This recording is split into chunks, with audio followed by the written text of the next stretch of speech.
Yeah, we got to walk today.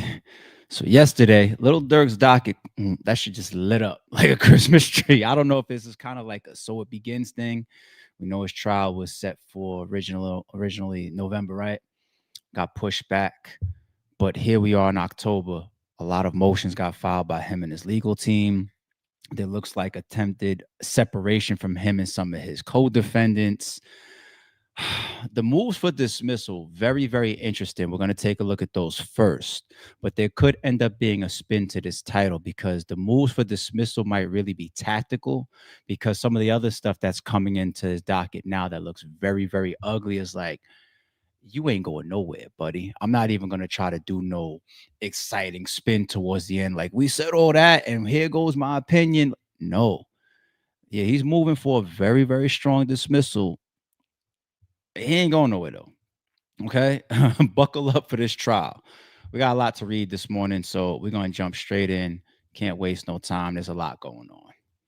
All right, up first, let's start here. Let's talk about some of this motion to dismissal stuff. We're going to read through a bunch of this. This is a 21 pager, like I said, all yesterday. You see this 10-6 Christmas tree on his docket. I was like, wow. And his doc has been kind of quiet for like the last couple months, right? Not too much was going on. Was it like the timing? Diddy shit is over. Now here comes Dirk. All right, let's get through this. United States plaintiff versus Dirk Banks defendant. Defendant Dirk Banks' motion to dismiss for vagueness or in the alternative for a bill of particulars. Defendant Dirk Banks, through his attorneys Drew Finland, Marissa Goldberg, Jonathan M. Brayman, and Chrissy O'Connor, hereby files this motion to dismiss the second superseding indictment or in the alternative for a bill of particulars. Now, remember, this isn't the first time he's going after that second superseding indictment. And the superseding indictments, they replace the original indictments, which means if you could knock down that superseding indictment, you're done. Right. That was before, as far as some of the things that came into the grand jury. And he tried to basically prove that the grand jury was tainted and move forward on false precontext, right, and false evidence that they already knew about. That got scratched, but here's the second attempt here. All right. Particulars to Dirk Banks makes this motion under federal rule of criminal procedure and under the Fifth and Sixth Amendments of the Constitution. This motion is based on the attached memorandum and files records in this case and any other such evidence or argument that the court may permit. All right, let's get to this. Look at this table of contents, y'all. Jeez. Well, I'm already off for only like 4 hours and a half of sleep. I'll get to that later. But when I said, oh, this docket is up, there's a lot going on. We've been covering Dirk. We got to get back to this and stay up to speed. Even getting to this table of contents, I was like, shit. Like, fuck. So they got the introduction, they got the factual background, the indictment, the bounty language. Will that be where they attack some of the vagueness? The at direction of language, legal standard, pleading standards, an indictment must meet, a bill of particulars, the argument, the indictment's bounty, and the direction of the allegations form the heart of the case against Mr. Banks. The indictments lack a specificity as to the alleged bounty and the direction. So a lot about the bounty. A lot about the bounty. Who's getting paid? How much is somebody supposed to get paid? Did somebody ever get paid at all? Do you have evidence or proof of Dirk behind putting up such bounty, such rewards, such directions? Ooh. All right. Table of authorities. All these references that are here. Jeez. Well, Drew Finling has always been considered, especially in the hip hop community, right? Criminal defense world, to be a high powered lawyer. And his docket's been quiet, but we expect a lot going on for Lil Durk's type of legal defense. So here they go. Introduction. This indictment is impermissibly vague. It leaves the defense to guess as to the government's theory of guilt, and it leaves the government free to change the theory of its cooperators. Stories morph over time to meet the demands of a conviction. Stop there. So, good for prosecution. Shitty for defense. If I need to put together my defense, me and my legal team, hopefully I know what the hell I'm walking into. There's certain rights about that, right? I need to know what I'm bracing for. I need to know obviously what the charges are, but discovery process and all these things that come about, knowing that you can have a story as the prosecution and say, I'm going after you for hiring your best friend to commit this murder. And the motive behind me hiring you is because I am embarking on this whole Slide for Vaughn campaign. Allegedly, I'm saying, right? This is all just a hypothetical. And because I got this whole Slide for Vaughn campaign within OTF, but my main shooter is the guy that I'm really offering $1 million to, I sent him a DM saying, here's 500 up front, 500 after the deed is done. So you got motive, you got evidence, you got, the ties, you got Lil Durk is obviously looked at as the top dog of this whole scenario and this whole situation. And so that to me is very, very straightforward. The vagueness, though, all right, let's see how they continue to build that. All right. And the Fifth and Sixth Amendments, dismissal is warranted. As an alternative to dismissal, the motion seeks a bill of particulars under Fed R, was that criminal? Along with the Fifth and Sixth Amendments. Counts 1 and 2 allege that Mr. Banks conspired and participated in a murder for hire. In other words, a murder as consideration for the receipt of and consideration for the promise and agreement to pay anything of pecuniary value, or what the government calls a bounty. Are they getting literal with the word bounty? Does a bounty have to be some type of monetary exchange? Is that what they're using right there? Dirk's team? Because we know if you just say for the form of reward ain't always money.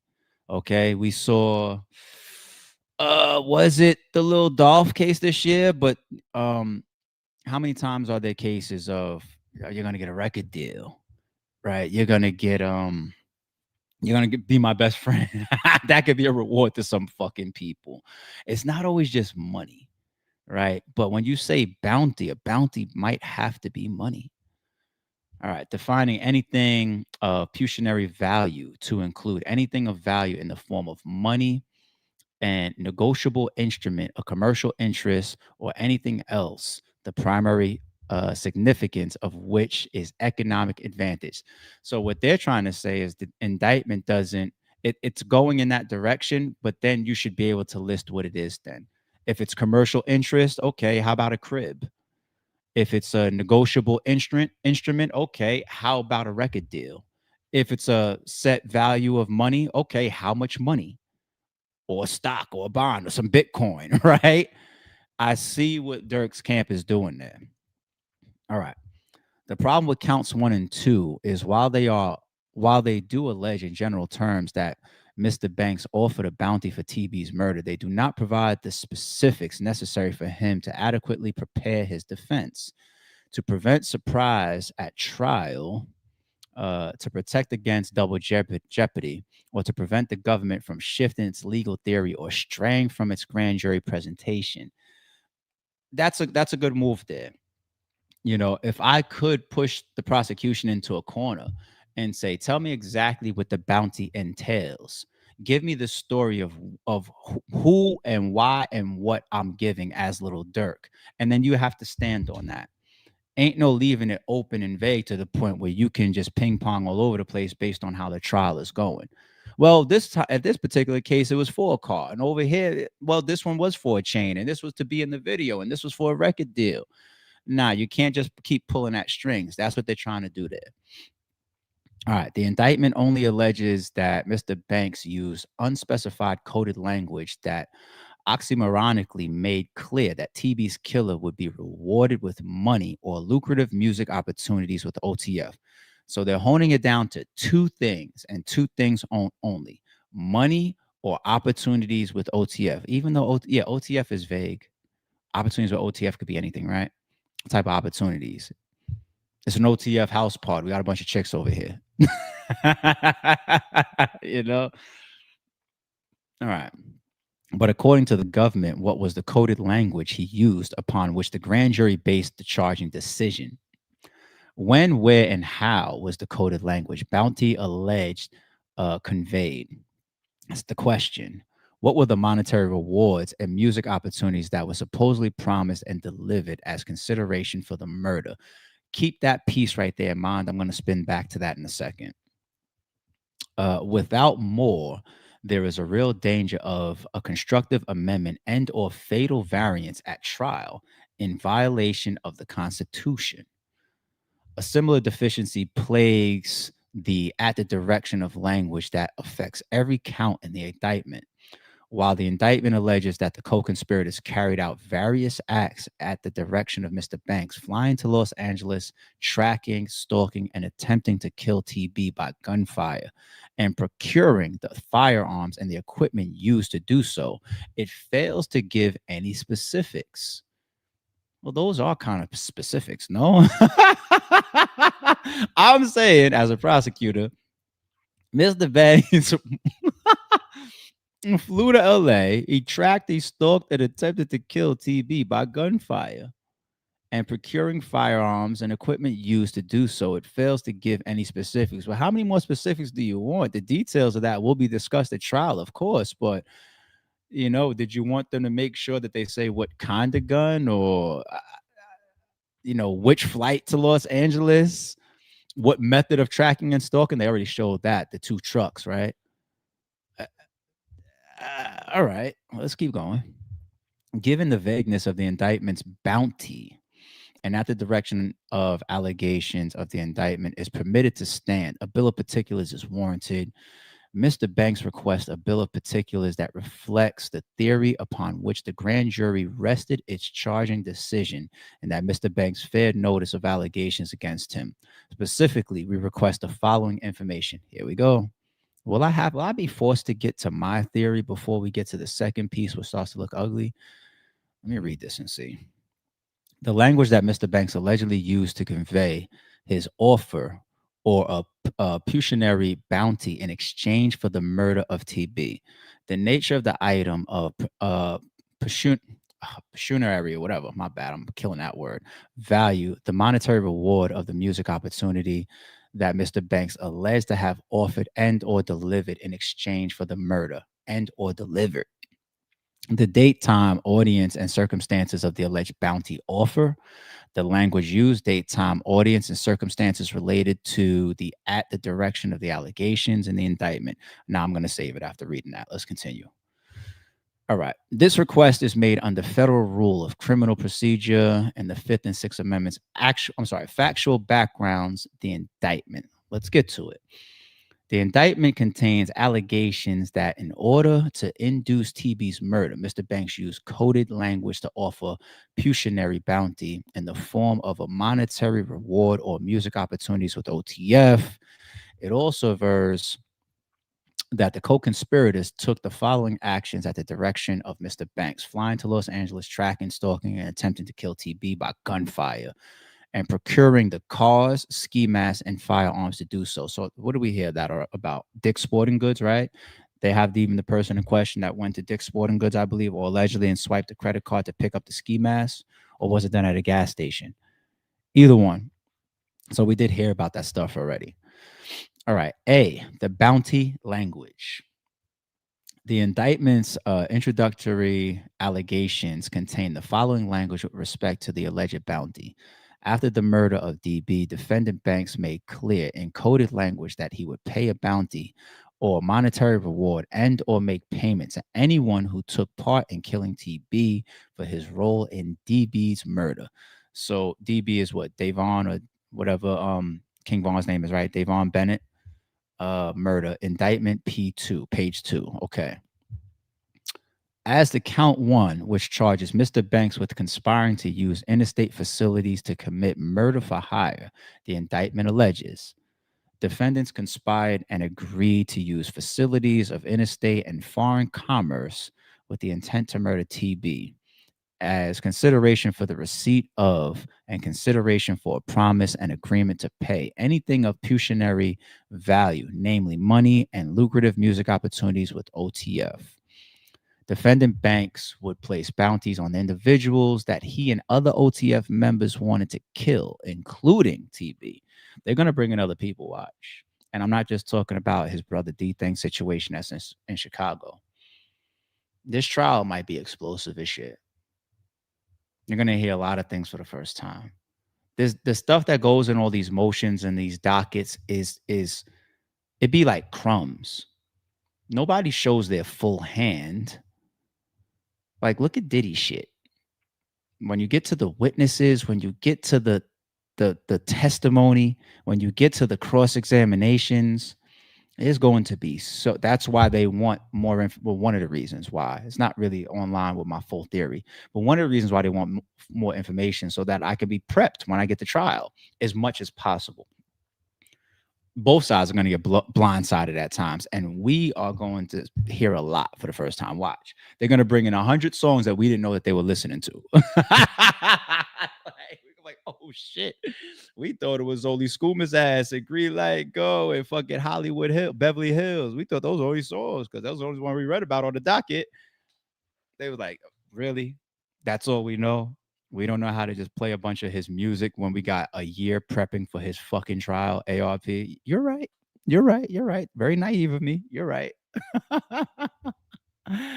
Okay. Overt act number 1. Following the killing of DB on or about November 6, 2020, defendant Banks uses coded language, told defendant Wilson, co-conspirator 2, 4, and 5, and others that, so they got them linked together real nicely, I bet, with a lot of different, they talk about DMs and messages and texts and SoundClouds and IGs, and others that he would pay a bounty or monetary reward to anyone who took part in the killing of TB. Wow, you got that in coded language? Was I just saying a recent stream the other day, like that coded shit be for kids. Like, yo, you did that? Yeah, it's done. Yo, is the door closed? Is the door open? Like, what are you talking about? Like, you know what I'm saying? Come pick up these pizzas that I just made fresh out the oven, man, and I got them for less than you paid last time because the pepperoni ain't on it no more. And you're not a pizza man. You think these text messages you're gonna get into court and say, how could you prove I'm not talking about pizza? Well, how could you prove anything other than, like, we're not stupid? Like, and no jury. Here's the thing: the jury's not gonna go for it. No jury goes for that shit. Taking people as fools. Point being, this is why so many of those type of conversations in these well-structured or these more structured or criminal organizations, everything is face-to-face. There's no emails, there's no text messages, there's no phone calls, there's no modern day social media, Instagram DMs. Like, the fuck? Like, what are you doing? You know, shout out to Surf. I think they said in some of his paperwork, he had IG DMs of some transactions. It's like, everybody, it's across the board. It's across the board. It's your favorites, it's battle rappers, it's fucking it's everybody, you know. It's insane, B. It's insane. I wish I would have any type of illegal communications on the internet or in the cloud. That's insane. If I wanted to do something and I needed to discuss that with some of my closest folks, even if they didn't live in the same state as me, I'd be like, come talk to me. It's super urgent. Like, everything else has got to be a conversation in person. Y'all think this is insane, B. All right. At the direction of the language, the indictment's introductory allegations state that Mr. Banks directed the actions of his co-conspirators as follows. After learning TB's location at the direction of defendant Banks, I really want to know if they're going to tell us how they found out the location. And if that's the point where maybe, like, let's say allegedly, a brick baby comes up. I wonder, man. After learning TB's location at the direction of defendant Banks, defendant Wilson, Jones, Lindsay, and Houston, and co-conspirator 2. Who's co-conspirator 2? Why'd they leave him nameless? Is that an informant? Why'd they leave co-conspirator 2 nameless? Traveled from Chicago, Illinois to Los Angeles, California for the purpose of murdering TB. As alleged in the counts 1 through 3 on August 19, 2022, at the direction of defendant Banks, defendant Grant, Wilson, Jones, Lindsay, and Houston, and co-conspirator 2 again, used 2 vehicles to track, stalk, and attempt to kill TB by gunfire. That's not going to be vague, people. They already have video evidence of that tracking, like cameras and shit. We saw some of those still shots, didn't we? With respect to count 1, conspiracy to commit murder for hire, the indictment alleges, at the direction of defendant Banks, defendant Grant would procure cars, ski masks, and firearms that would be used by co-conspirators to find, track, and kill TB. Okay. Legal standard, the pleading standards an indictment must meet. All right. That I'm going to skip through some of that because the legal basis of them just trying to remind the judge this is how indictments are supposed to go. Okay, cool. So skip down through that. A bill of particulars is appropriate to provide operative facts about the government's theory of guilt. Okay, so they just want more detail there, right? That's what that is about. The vagueness.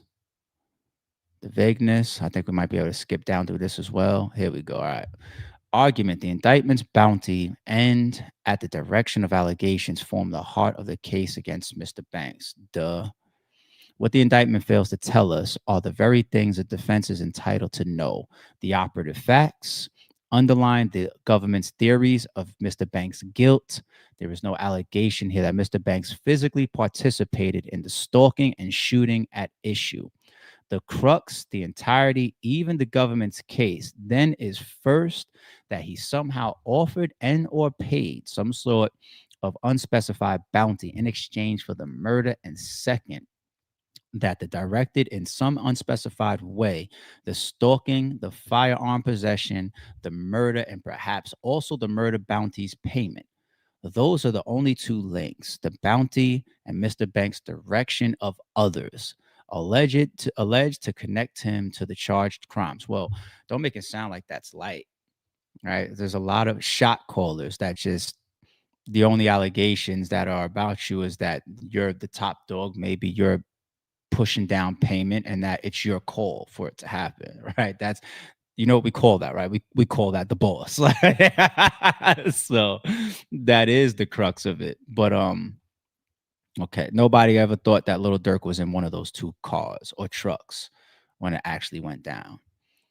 Which always made me ask the question, if it's allegedly true that he was behind this murder for hire, and if the people that are also in custody, his co-defendants, actually pulled off the shooting, it always made, and the stalking, allegedly, it always made me question, as the boss Durk, if you felt super compelled to see it, like I want to see, Quando fall, or you want to be a trigger puller yourself, right? Then that's just your prerogative. You have such a tie towards the sliding for Vaughn and the loss of Vaughn.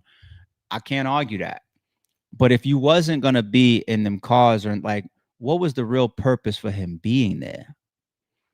Was he still so much of an instrument as far as the coordination that he had to be feet on land with them as well, as far as like, look, you go over here, you do this, or here, I got to give you the credit card, you can't just walk around the credit, go do this, or all alleged. I'm just saying, why did he need to be in California at the time of this shooting allegedly happening? Why? All right. The intent to pay someone to commit murder is a critical element of murder for hire. Yeah.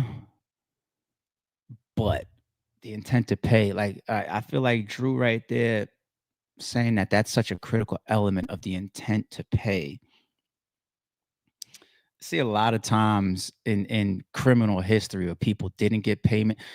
Did that happen in Dolph shit as well? Like there was unraveling because people that didn't get all their money, right? That happens in the real world. Like you didn't get, even in this Dirk's case, there was evidence that popped up on his docket earlier this year of an alleged member from OTF, like, yo, did you get with him yet? Like pretty much asking somebody that was next to Dirk, like, what's up with the bread?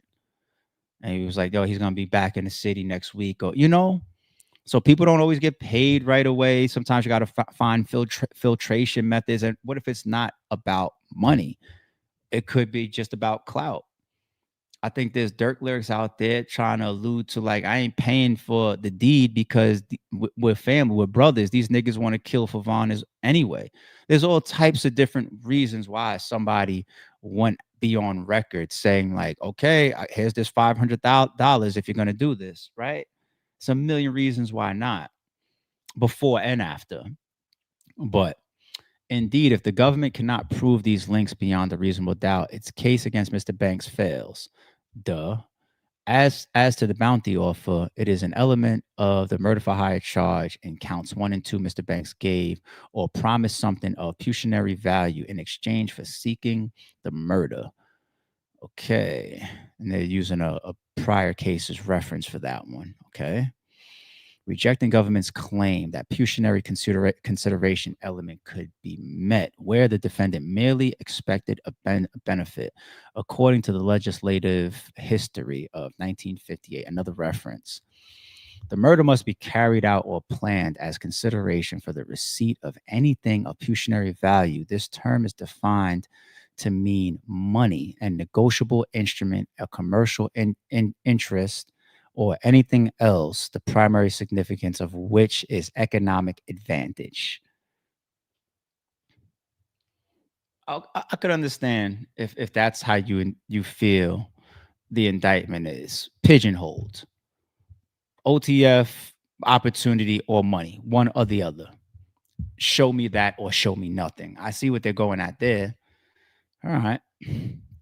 Between the first superseding indictment and the second superseding indictment, the government deleted the following language. Well, that's the point of a superseding indictment, right? To make changes. At the direction of defendant Banks, defendant Wilson would pay the bounty or monetary reward and or cause payment to be made for the killing of SR on behalf of the co-conspirators known and unknown to the conspirators hired to kill TB. If the government disavows the allegation that Mr. Banks directed co-defendant Wilson to pay the bounty and does not intend to offer proof of this at trial, the defense deserves to know that for trial preparation purposes, if evidence on this point was presented to the government or to the grand jury, the government later deduced that evidence to be unreliable, the defense requests discovery under Brady versus Maryland reference there. Okay. Connecting Mr. Banks to these crimes, as these two subject matters are at the heart of the government's prosecution of Mr. Banks, so too are they at the heart of his constitutionally guaranteed ability to mount a defense. Okay, what's this one now? We're at the indictment's lack of specificity as to alleged bounty and direction in furtherance of murder. So they want this still. All right, we pretty much already read that above. This whole thing about the coded language, though, we have the issue of the coded language supposedly used to convey the bounty. You think, I mean, now I got an issue with that one. Once again, don't take me for a fool. You want the government to come forward with clear language saying, "Hey, Booney Mo, if you go shoot Quando Rondo, I'm going to pay you $500,000. And this is because we are looking to get revenge for King Von." It doesn't. Nobody types, talks, text like that. Nothing. Of course, it's going to be in code, man. Like, and once again, people, the codes don't matter. And obviously, we keep seeing that in case after case after case after case after case. Like I used to sit there and be like, well, I ain't trying to, say too much, but yo, you're gonna have to change the song from box taker to top taker. You ain't really, what I'm saying, you put homie in it, you ain't really, he's the reason why I'm free and I'm out. So you basically just said that he did it and he took some head, or it's just like, who's the idiots here? This code shit is for the birds. Why people think they're not talking because they switch up some words and slang, which is how we all grow up anyway. That's how we normally talk anyway. These niggas be sick. Y'all really be sick with this coded language shit. That's a code for a body. Let me tell you what I really be. Surf does a good job masking that shit with his raps, but if you ever got indicted over some shit, and it was really in one of his fucking rounds, you really think he would get by because it was coded? Like, no, that's not how this shit goes in the world. And how many fucking cases do we have to read before you guys stop popping up on these fucking interviews and in these songs thinking that you're saying some shit that they can't use against you because you didn't say the exact specifics? The fuck? They do it time and time again. All right. TB for his role in DB's murder. Indictment part 2. Emphasis added. Following the killing of DB on or about November 6, 2020, defendant Banks, using coded language, told defendant Wilson, co-conspirators 2, 4, and 5, and others that he would pay a bounty or monetary reward to anyone who took part in the killing of TB. Let's consider some potential defenses to this allegation. One, that Mr. Banks never used the alleged coded language, e.g., he was not present when the words are alleged to have been uttered, or there is no record of a corresponding phone call or text messages. And two, the language at issue does not mean what the government says it means. How can Mr. Banks be prepared to present either or both of these defenses if he does not know the specific circumstances of the alleged coded language bounty? What code words did he supposedly use that are alleged to mean what the government says they mean? Was the bounty offer conveyed in person, over the phone? Where and when? Mr. Banks is entitled to know what the coded language the government presented. What I just read definitely falls into my theory, but I'm going to hold on to it for a second. I got y'all. The grand jury and will thus rely upon at trial and circumstances surrounding this alleged communication. The same holds true for the nature of the pecuniary consideration Mr. Banks supposedly offered or gave. The indictment avers the murder was undertaken as consideration for the receipt of and consideration for promise and agreement to pay anything of pecuniary value, namely money and lucrative music opportunities with OTF. Okay. But what sum of money is alleged to have been offered as bounty? In cash via wire transfer or written check? Question. What were the lucrative music opportunities that served the alleged consideration for TB's murder? Was it a feature on one of Mr. Banks' songs that the government claims was offered and or furnished as consideration for the murder? If so, which song? The defense is entitled to know. Okay. And finally, the indictment alleges in general terms the various acts in furtherance of the charged crimes were undertaken at the direction of Mr. Banks. See indictment at 2 and 3. Co-conspirators traveled to Los Angeles after learning TB's location. At 3, co-conspirators used two vehicles to track, stalk, and attempt to kill TB by gunfire.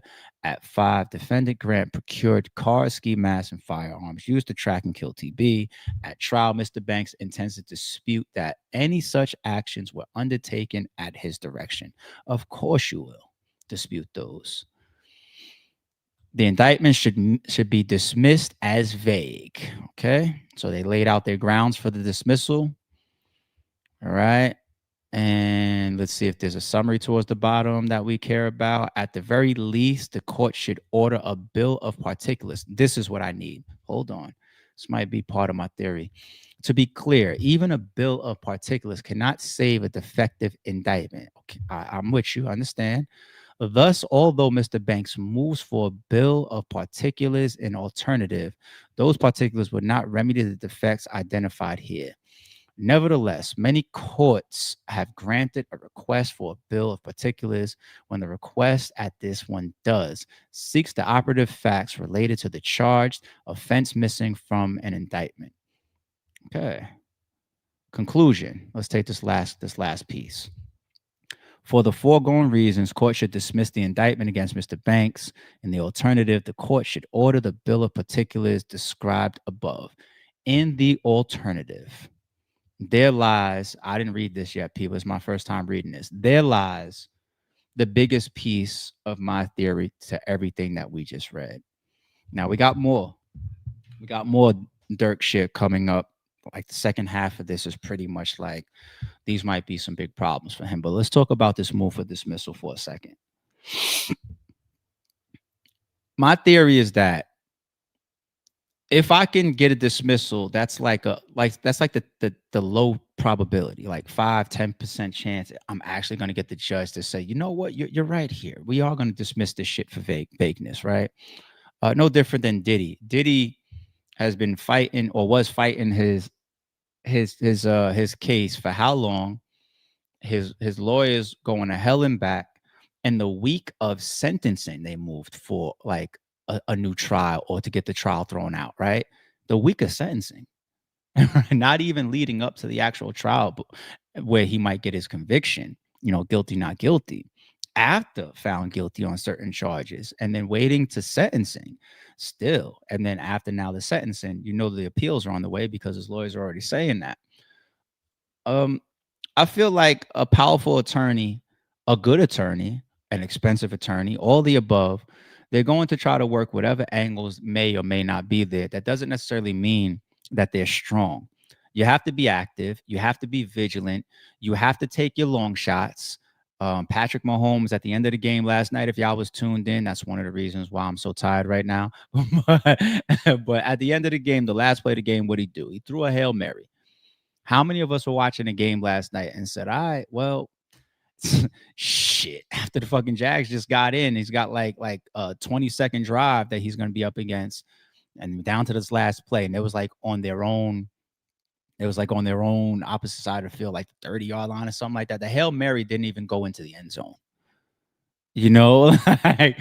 but that's the shot. That's the low percentage that we're all watching. Like, if you're a Chiefs fan tonight, it's over, even though there's a shot at this. That's what I think is a piece of this. Okay. If you're gonna give me the long shot, I'll take it. Might end up on ESPN this morning, like he fucking caught it and evaded 5 tackles and spun off and ran the rest of the 30 yards to the end zone. Oh my God. One of the biggest highlights of the year. It does happen, right? And that's what I think his legal team went for as far as the dismissal. Low percentage chance that it's actually going to happen. What's the bigger, more probable priority, though? The devil in all the details. Okay. Now, you can present it to me. It's just my theory. You could present it to me under all the clauses and constitutional rights that I deserve to know. What am I trying to pay? Am I trying to give a record deal to somebody? Who did I speak to? Maybe that does help me, not just for my own bracing of the trial, right? But also understand which direction that the fucking people are going to go in, leading up to and during the prosecution.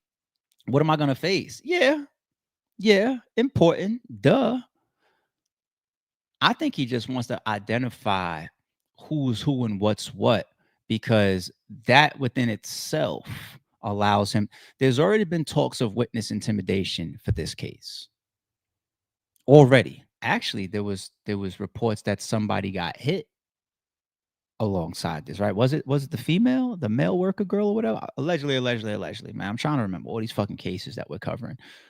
But there was already allegations that somebody lost their life behind this shit. But the witness intimidation, I think, is already in paperwork as far as like they're not. It's another reason why they don't want to give him bail, right? They think he's not safe. But imagine the ability to say or to know, if I'm Lil Durk, what the government is going after is this specific conversation where I said, yo, and as far as the track Beverly Hills, I'm gonna put you on that feature. Now Lil Durk knows exactly who he was talking to. Nobody be at the core more of these cases than the defendant. Nobody. Same thing for some of my civil suits, right? I'm on the front lines because I empower my attorneys with all. That's why the attorneys beg you for honesty.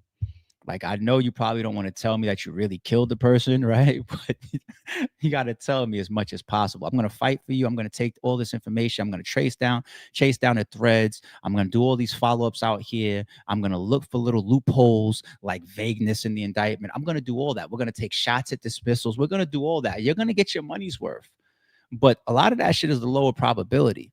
At the core, though, I know more than everybody.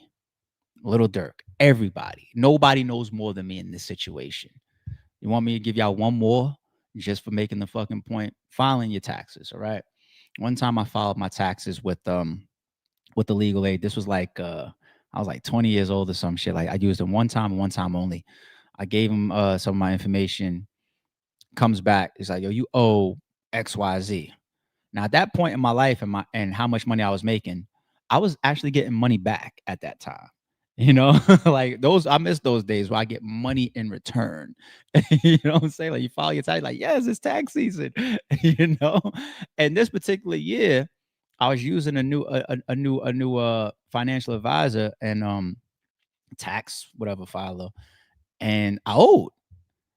And I was just like, oh, it is what it is. And I was being too just allowing him to do his job. I didn't come back, ask enough questions. I just took it as he's a professional. It is what it is. He put all this shit together.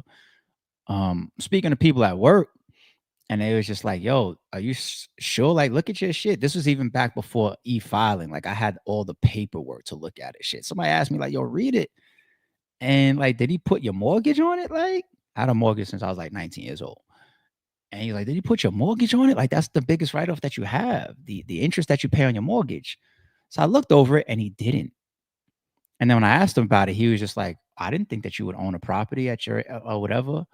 I was like, yeah, I have a whole mortgage. He's like, oh, we could file an amended return. Yeah, you go do that for free. And then he never seen me again after the refile. You know, point being, since that time, I've done my own taxes. I do I do sometimes advisory. I speak to certain people that's professionally in the realm as things change. Hey, can I write this off or whatever? You know, I got connections. Send somebody a quick question or two, or hey, can you look over this for me? Or I had this type of change this year in my life, or I'm getting into this business venture. You got some advice? I do all of that, but at the end of the day, I'm the one that files through all my own details because nobody knows my shit more than me. Like imagine trying to file the whole piece of RBE.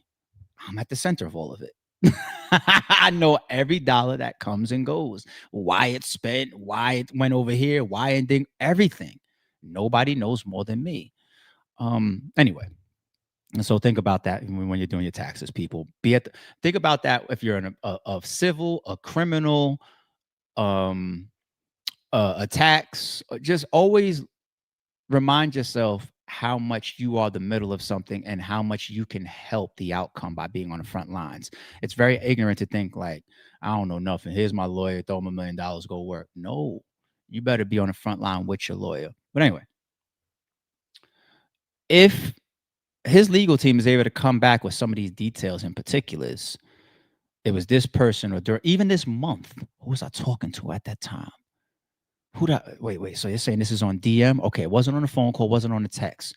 Because I don't know, I only text these OTF members. But as far as these guys over here, I'll be on DM with them. You said it was a group text? Oh, wait, hold on. I'm using the group thread. You said it was for a record deal opportunities. Who did I offer record? I know who I offer record.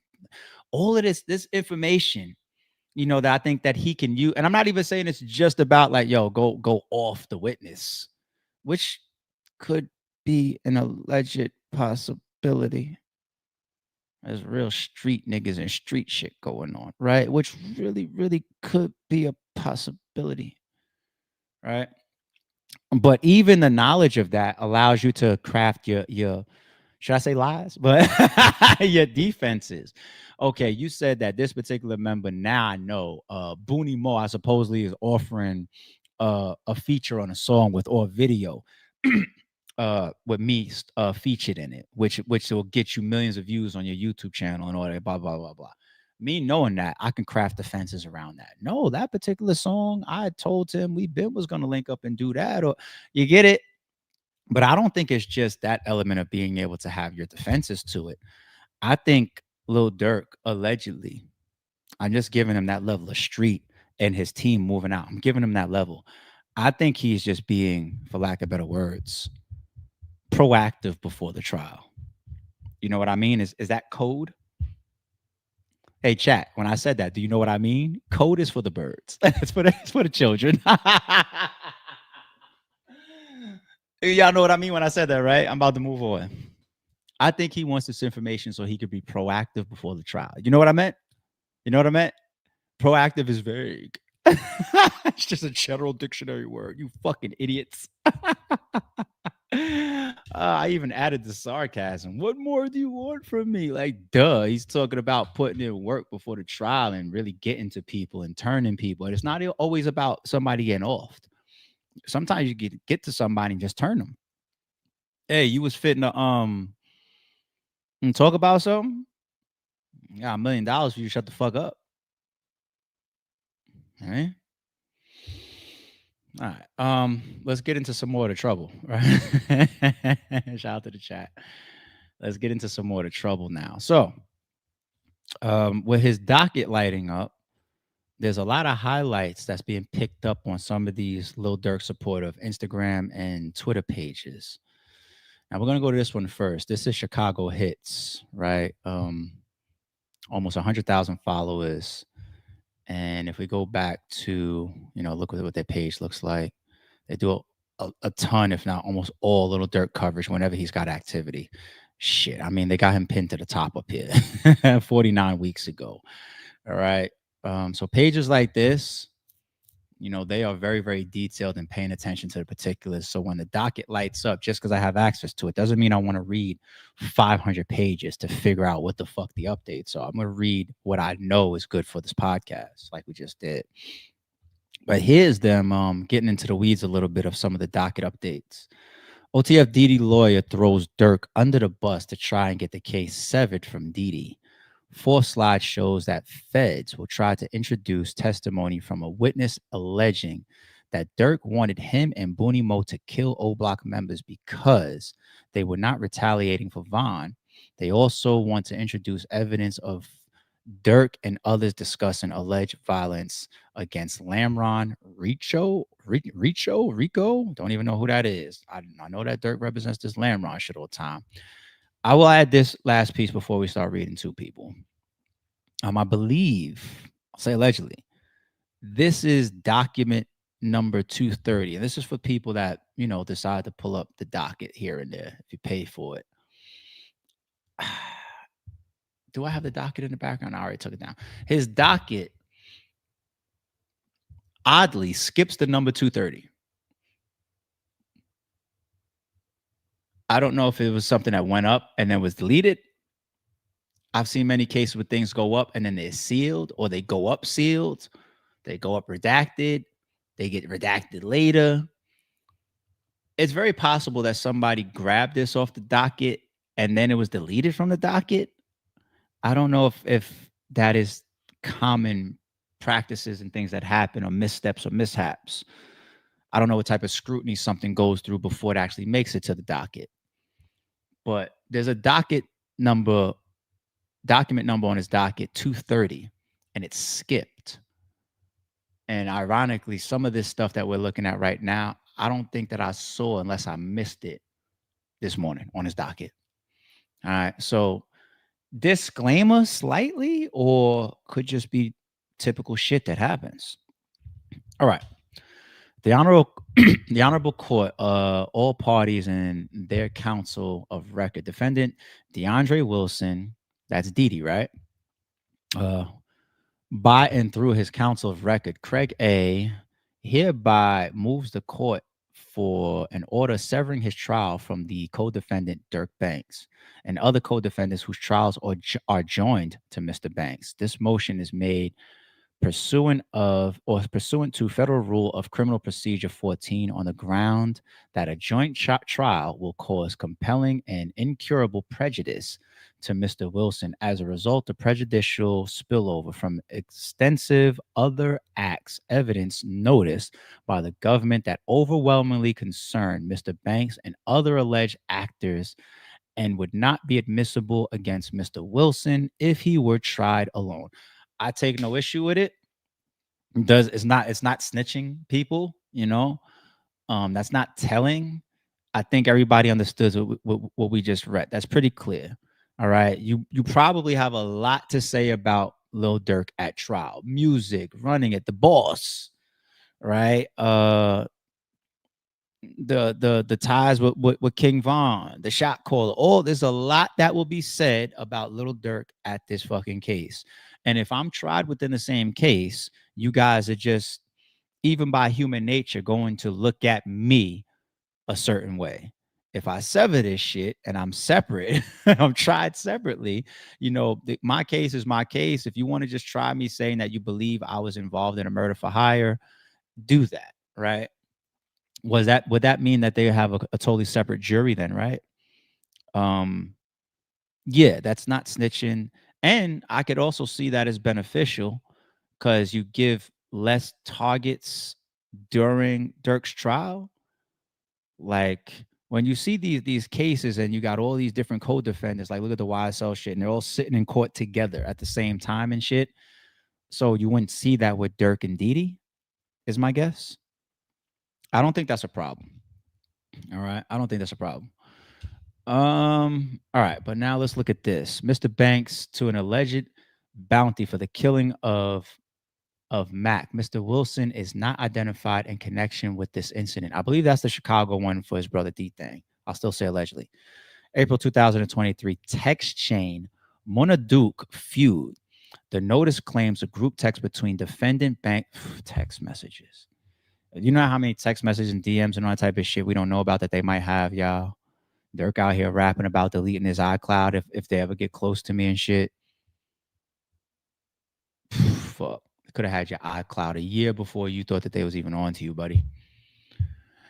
The notice claims a group text between defendant Banks and OTF members, including defendant DeAndre Wilson, Antonio Jones, aka Booney Mo, and PW1. Hold on, let's take a moment there. What's a PW? Public witness? Public witness, right? In legal court proceedings, what does a PW stand for? I don't see how that's not a pub. Not did I say public? Private witness stand for. I don't see how that's not. That's an informant then, right? Let's see. Legal court proceedings. PW stands for. Oh no, prosecution witness. Prosecution witness. Okay, a PW is a person called a prosecutor. Okay, to testify and support the case. All right. I was like, damn. Early on, did you guys just name an informant? Okay, the answer to that is no. Now, at least not here. Mr. Banks' frustration that O Block was not properly retaliating for Bennett's death, Vaughn's death. In the thread, Mr. Banks, not Mr. Wilson, declared, I'm finna pipe it up. Booney Mo responded with blood is green emoji of car and green light. Getting shit together now. No phones. What? Wait, what? The government expects prosecution witness 1 to testify about purported follow-up plans involving others. Significantly, the government attributes no statement to Mr. Wilson in this exchange. His presence is merely noted as being on the text chain. There is no claim that Mr. Wilson agreed with, endorsed, or acted on Mr. Banks' statements. Oh. So once again, going back to the severance piece, now they're giving reasons to further compound why they think they could be affected by Dirk shit. Severance. And they give the example of a fucking text thread that is already known, though, obviously. I wonder if Didi then gets this type of text message in his discovery, and then his lawyers say we should be severed because in this group text where you're telling me, the prosecutors, that we have evidence of Dirk saying, yo, I'm tight at y'all niggas not sliding for Vaughn, and then the emojis going back and forth, we getting it up, like, hey, nobody use phones, that Didi is on the thread. You see him as a recipient, but he didn't say nothing. There's so much shit they're going to show in this trial that we don't know about. Oh, my God. It seems like this is only coming up in paperwork because of the motion to sever. Oh, shit. April 2023, Instagram chain. Oh, my God. Another text chain between defendant Banks, defendant Wilson, Booney Mo, and Devonshea Collier, allegedly Devonshea Collier. Where do I know that name? Who from OTF is named? Where do I know that name from? Devonshea Collier. Devonshea Collier. Oh, who from OTF is named Devonshea Collier? I found right street. Is it one of the rappers or something? What is his rap name or street alias? Try that. Oh, where we heard that recently? Like, who the fuck is that? Who the fuck is that? Oh shit. For example, a news site claims Bebe born Devonshea Coley has reported. Another source, we booked them, commentary reference to him as THS F Zoo. As Bezoo. Damn, dog. How many times you're rapping about Bezoo being your shooters, right? Hell, Bezoo and fucking King Von got out of jail around the same time and did a mixtape, a co-mixtape together called "Beat That Body."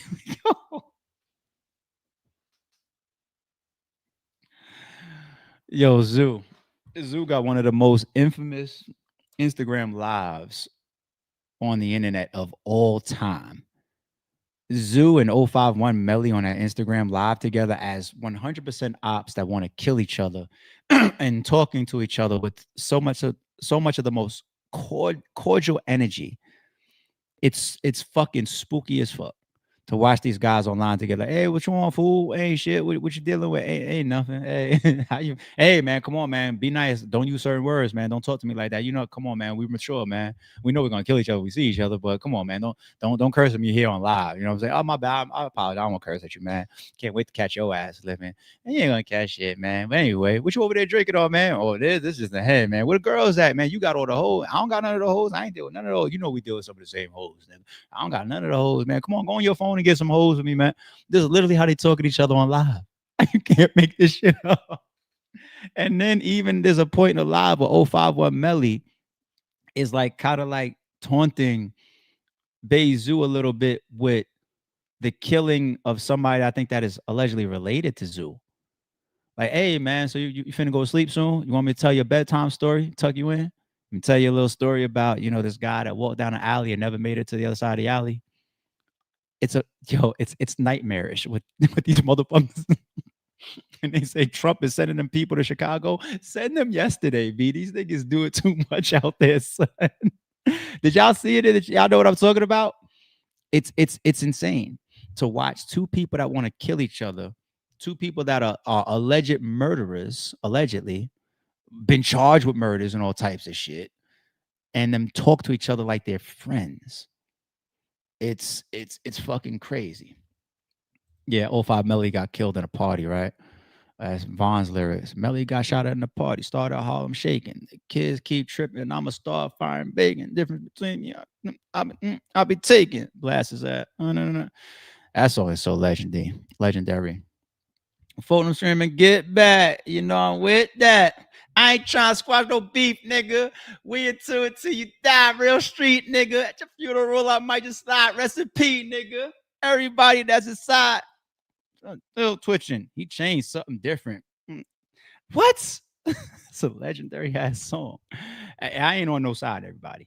I pick no side. I sing songs from both sides. Right now, on a lot of my gym playlists, Ruger's new shit is on that shit. That beat that be dropping. That shit is crazy. He got the little guy that comes on after him. I forget the name of it, but I play music from both sides. All right. I don't hear me screaming. I mean, singing King Von's track up here and be like, wait, what's ARP on? Hey. And I'm a tax-paying civilian. All right. Leave me the fuck alone. Leave me out of this shit. Clip me up and be a first-time viewer. Oh, he's a street nigga or something? No.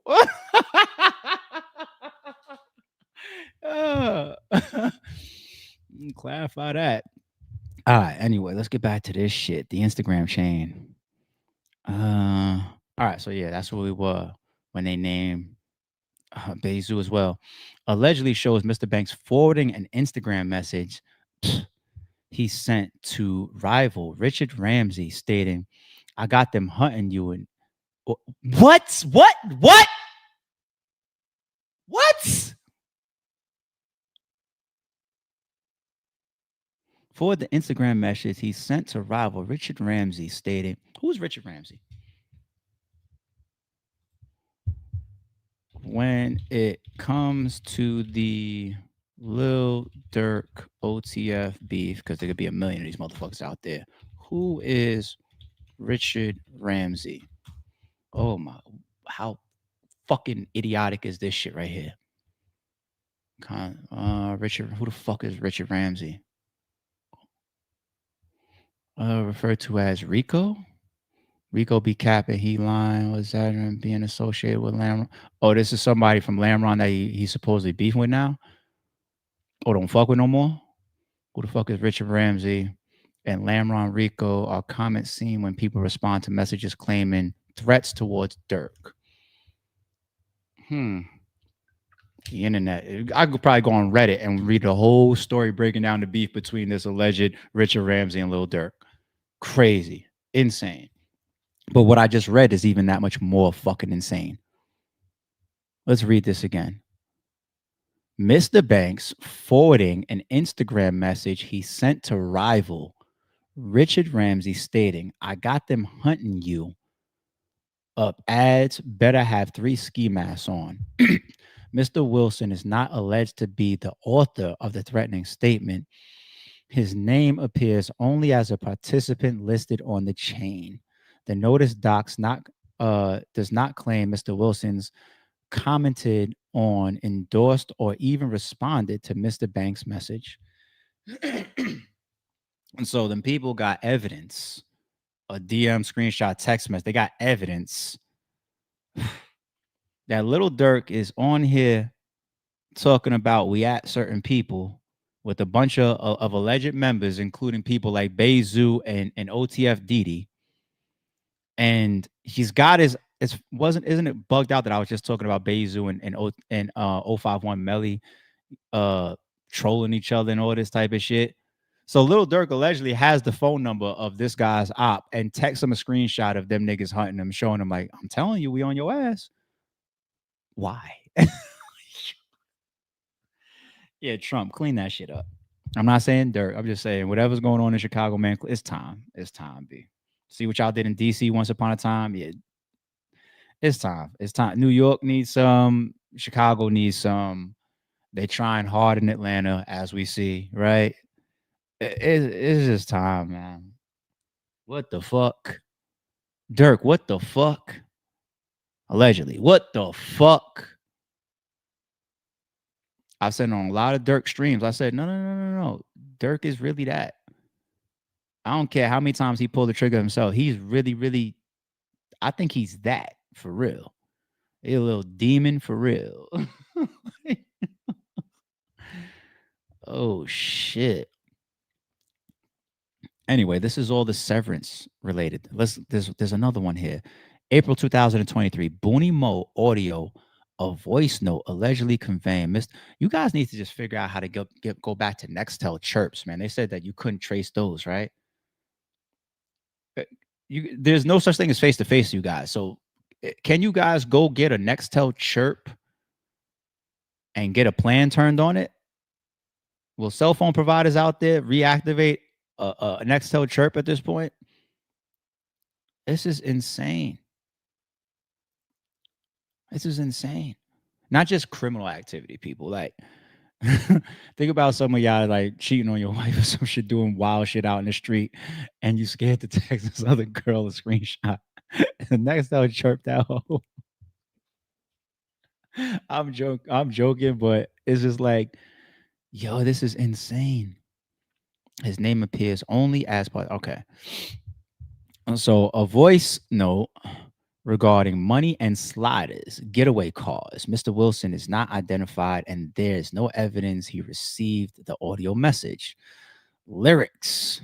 So you got DM, an audio note. Now they're going to lyrics. The notice cites multiple lyrics, Mr. Banks, including Aha. How popular of a song is that? Is that the one they did in the studio with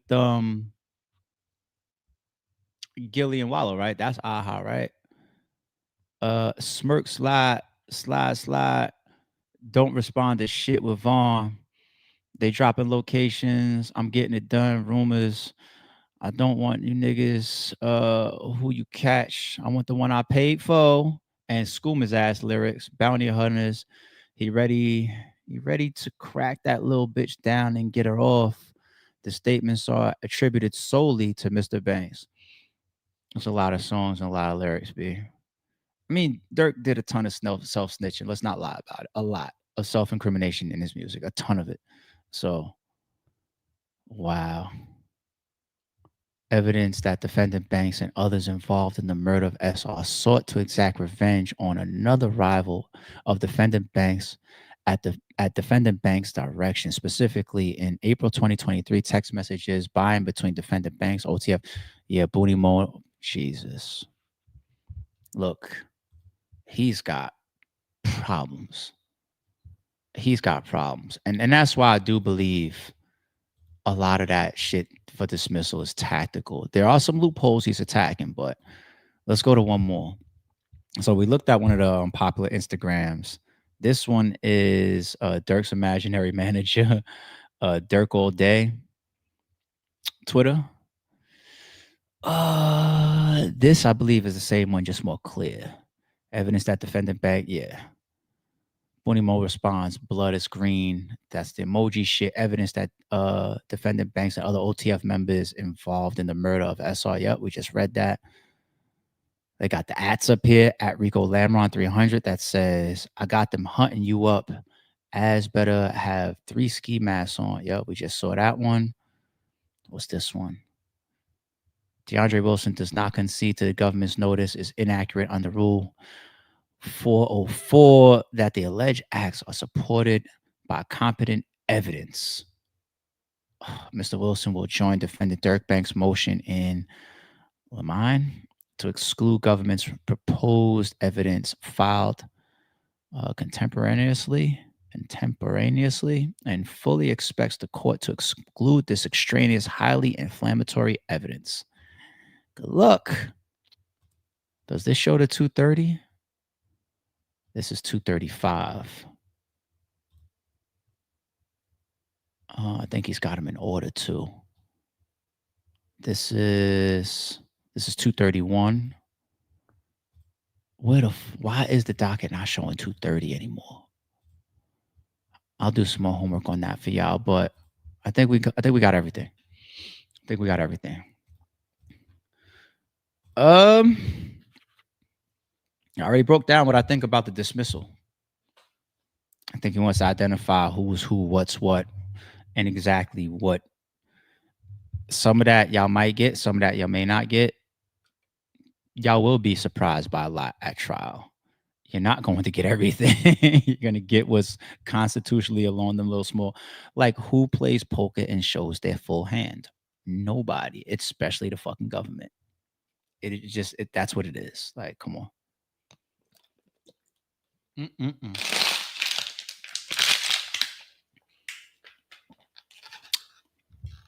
Right, Chins? All right, y'all ready to move on? Lefty? Nope. Y'all ready to move on? Well, that's a bunch of reading for this start at 6 o'clock in the morning, right? Over an hour reading. All right, but we here. Are y'all ready to move on yet? Lil Durk OTF feature Lil Reese. Let me see what the chat talking about. Shout out to Miss AB coming in before the stream even started. Started gifting. Jay knew what we had to do, man. 2167. I'm not sure what that is, but she said, let's walk. It was that time. Yeah. It happens every once in a while. Old Block OTF 300 bit. Just check the stats. That's what they claim. They claim all types of points on them scoreboards. It's code. Points on the scoreboards. I'm really just talking about a basketball game. Niggas is sick. All right. Shout out to all those supers that I just went over from the ladies, Miss AB and J. But y'all might be under attack for the rest of the stream. I'm sorry, ladies. I love you, but it might be up for y'all. Why might it be up for the ladies for rest extreme people? I thought I was gonna ignore it, but it's just got way too much legs. And if we veer off into other conversations about how some of you women are, so be it. Yeah, that news right there. Anybody see it coming? Anybody think that, oh yeah, we on that today? Did anybody see that coming in the chat? Like, what the fuck? Steph Curry. It's Steph. Oh yeah. Trigger wanted. Yo, look at the chat. Look at the chat. It's up for y'all ladies, all right? I'm not even trying to do the whole, well, let's see how we feel later on. No, it's up for y'all niggas right now, all right? Let's walk.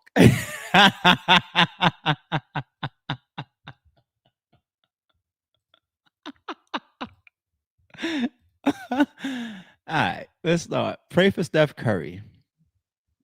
Aisha Curry on podcast versus Steph Curry got to be one of the best rivalries of this generation. Aisha Curry, mother of 4 of Steph Curry's children, revealed she never wanted kids and that Steph doesn't understand her in a recent podcast appearance she made. I ain't trying to squash no beef, nigga. We into it till you die. Real street, nigga. Let me suit up. Aisha Curry revealed she never wanted kids and Steph doesn't understand her. Let's see. 4 kids. Did you always knew you wanted a big family? No.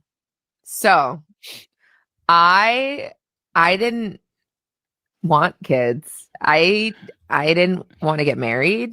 I thought I was going to be career girl and that's it. And I had my eyes set on my goals. And I was never the little girl that like dreamt about the wedding dress and all of that. And then it happened so early in my life.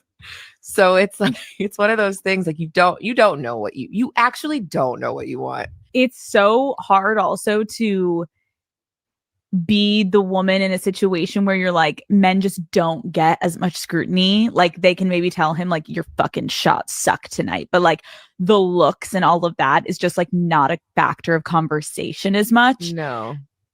Did you talk to Steph about it? Like, or did you kind of keep it within yourself so it didn't? I do 4 kids. Did you always knew you wanted a big family? A bone in my body that can keep anything to myself. So if it comes to mind, it's coming out. And he's so gracious. Like he tries to resonate with me, but he just can't. And he also comes from a place of like, damn, it's effing stupid. Like, it's not true. So why are you? And I'm like, but wait, like, listen to how it makes me feel. And he's like, but why does it make you feel like that? It's not real. After we got married, we found out we were pregnant with our daughters so quickly. I didn't even have time to think about what I wanted anymore. It's so interesting. I spent my entire life. They got married before they had their first child, and you still trying to figure out what you want. You got married. Like trying to work towards something, and then it kind of just disappeared, and I didn't think twice about it. But after my daughter turned 1, a bone in my body that came, I remember there being a shift and being like, I have goals for myself. Like, this doesn't feel right. I love being a mom, but I love doing other things too. And I need to get my shit together and figure out what that looks like for myself now. If I have a career and I'm not home, like did you experience that? I still experience that. I still experience that. I'm always in therapy talking about this. If you lose all of those things that were interesting about you, even for yourself, like even the things that made me feel confident and cool, then what are you doing? And I remember there being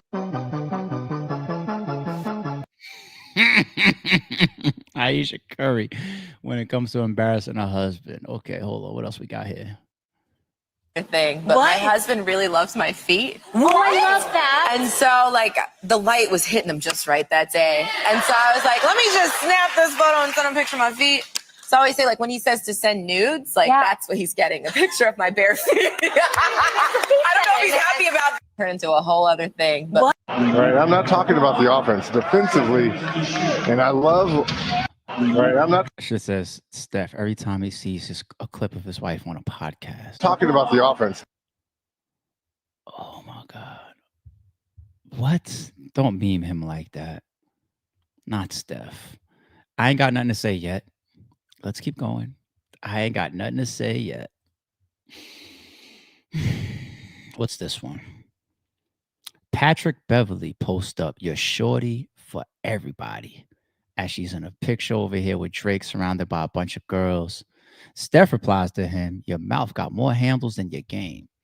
Recently, didn't Steph have a back and forth with Killer Mike? Killer Mike even went on Club Shay Shay and apologized to Steph Curry. And it was a dope apology. It was a genuine apology. Killer Mike is one of them fucking guys. We should always uphold Killer Mike. But he slipped up, said some shit on social media, maybe, that he shouldn't have said. Steph stood up for his wife. It was what it was. But now this is where floodgates open. Because now you're talking about your peers, your NBA brothers, right? Other players. It's one thing for just general trolls on the internet. But when you lose the respect of just random people that you're even in the league with, just like, yo, shorty for everybody. What do you want? Steph to just have to argue with every single person? The same way he did with Killer Mike, and now he's doing here with Patrick Beverly, and God knows who else he's responding. We don't want Steph to be turned into a Kevin Durant, where he's just on his Twitter all the fucking time, just going at people and responding to them and telling them why they're right and why they're wrong. But so it begins, floodgate wise, okay? Hey, I would like to speak to this gentleman. Rest in peace. Never marry a woman who thinks she's better than you. Condolences to the Currys. Never marry a woman who thinks she's better than you. I just didn't think it was going to be a thing. You were in a friend group. Friends. Yeah.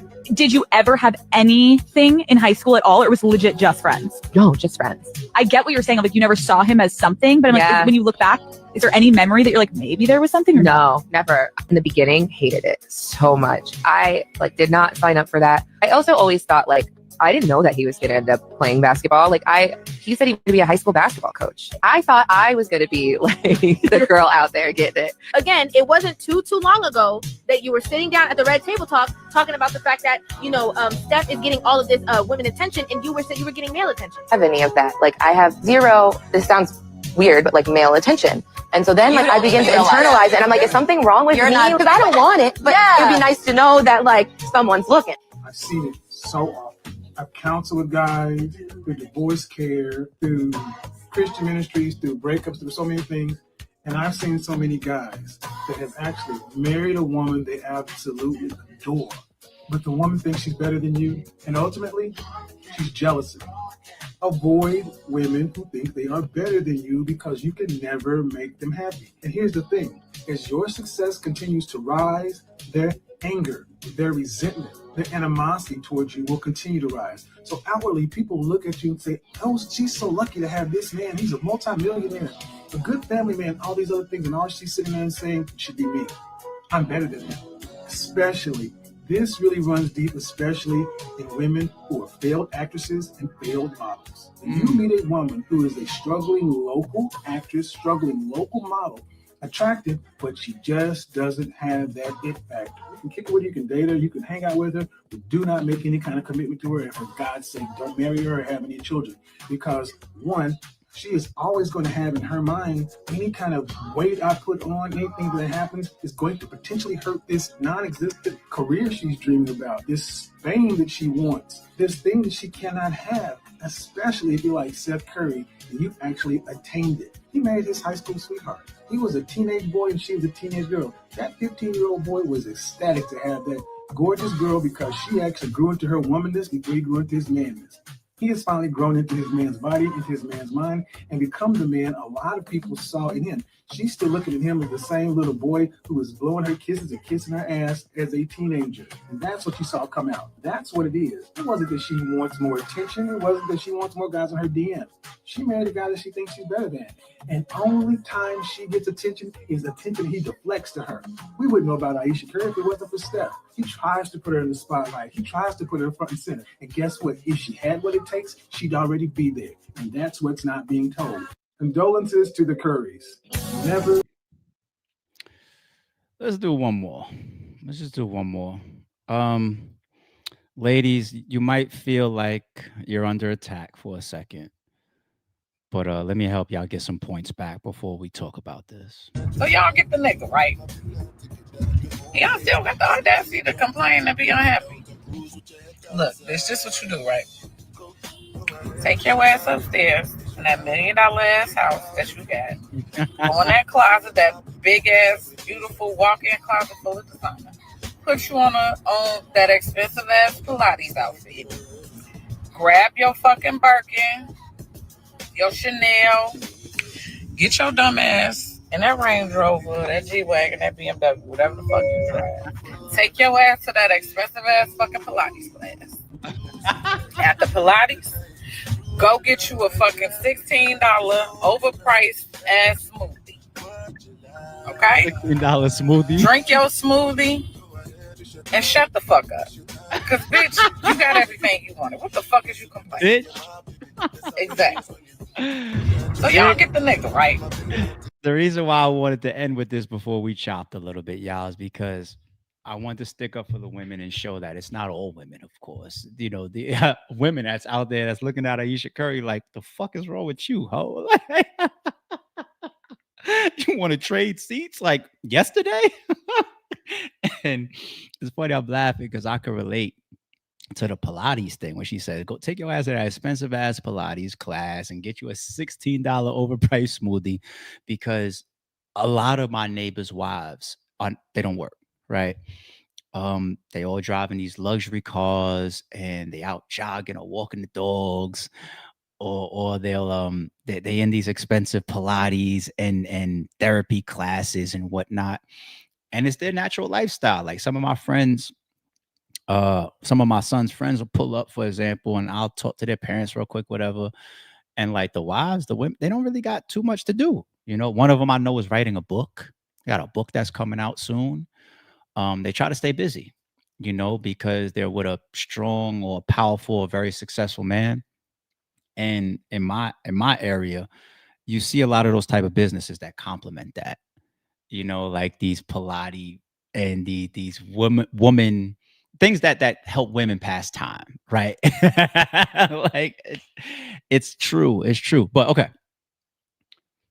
Is Ayesha Curry jealous? Is she hating on this man? Even before we get to that part, because that's something that can grow and fester in time to come. Even her saying things about how their relationship started before they got married, before they got kids. How do you end up saying that, like fast forward publicly, unless it's not even true and it's being birthed out of hate that just ruin your spirit and your soul and your body later on? Saying shit like, I never expected this. I didn't really want this. Like, I don't even know I didn't even look at him like that. Like, and then when we did get together, even as far as what we're going to do he wanted to be a coach. I don't know how this nigga ended up being literally one of the best players in NBA history and a worldwide household name. I don't know how he did that. We thought I was going to be that nigga. So you almost look at this nigga like, how do you look at him in the house?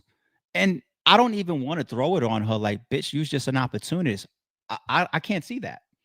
I think that she was really, really with a man that ended up being that nigga, which is dope.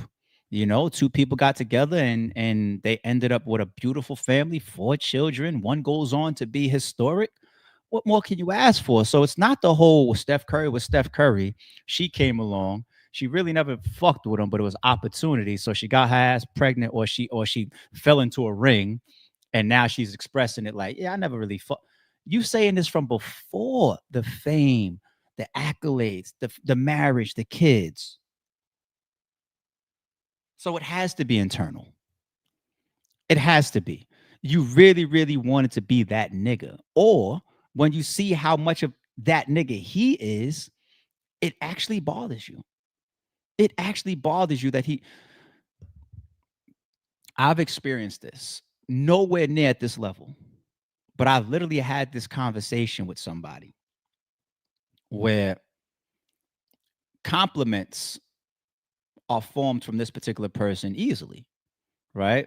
I have no problem telling somebody, yo, that's a nice jacket, or yeah, I like the way your beard looked this morning, or I like the way you put that outfit together, or whatever. Your gym results this month is looking real good. Like your body's looking good, whatever. I could never get a comp, and I'm not a person that needs that type of gratification from somebody else. I'm very, very self-motivated and very secure in myself. It's nice to hear these things. I'm human like everybody else, right? But I don't have to have it. All right. It's the point that I'm saying. This person would never give them to me regardless, whether I wanted them or not. And we fast forward, we ended up having the conversation. I asked the question of do you not say these things or give this type of praise that many other people in the world may give me, so to speak, or let's say people call me intelligent or what. And she said, like, I'm not adding on to all that shit that you're already getting. Like say, like, let's say you have supporters that shout you out, or other women that's in your DMs, or all these girls that's still on your phone or whatever. I ain't adding to that. So it is from a place of insecurity, 100%. Because if you got me, you're supposed to look at all that other shit like, hey, sorry, it didn't worked out for me.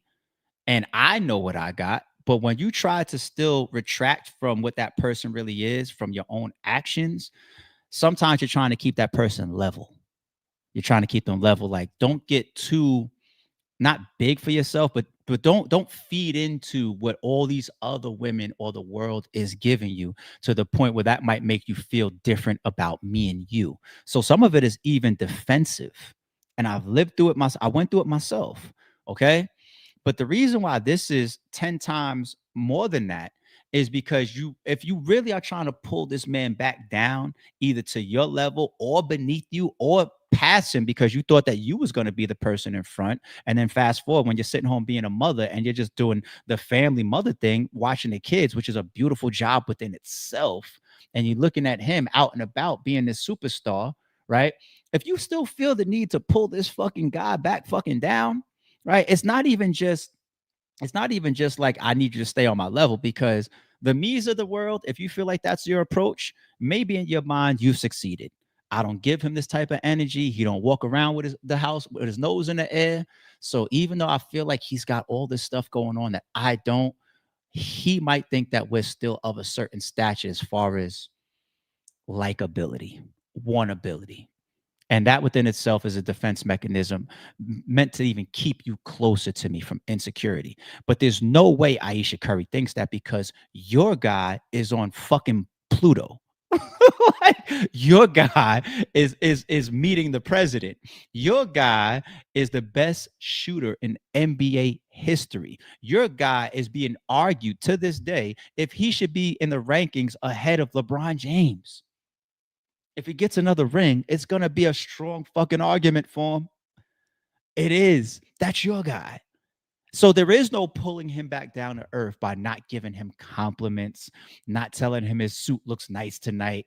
I like your shit. There is no pulling him back down, because there's no avoiding of who he is. Steph Curry can't take one step without being reminded that he is one of the all-time most famous, greatest sports figures in the history of Earth. He can't. And you have a problem with that. So you have the insecurity. You have the unfulfillment of your own dreams and aspirations. You have the, I don't even think she has the fear of losing him, because he seems to be very about his family, very about his woman. You know what I'm saying? But there's also that Kevin Samuels piece of it there too, that we see of like, how do you not respect them? Do you not did y'all have, was it like him chasing you and sucking you off so much that you just feel like, and then you just fell into it like, all right, fuck it, you trapped me, whatever, you got it. And you just never respected him, and you still look at that little guy from high school, even though he's that nigga to the world? Is that the problem with you? And how do you never grow to at least align with what somebody's dominance is? Because maybe he wasn't Prince Charming. Maybe he wasn't the coolest kid in school. Maybe you thought that you needed a more alpha or dominant guy. Maybe you thought he should, but Steph Curry, I was about to say taller. Steph Curry is like, he's taller than me, I think. Steph might be like 6'3", 6'4", or some shit. But whatever. And you still don't see that. But dare I say, you come off like the girls looking at him like, yeah, he could put a ball in a hoop.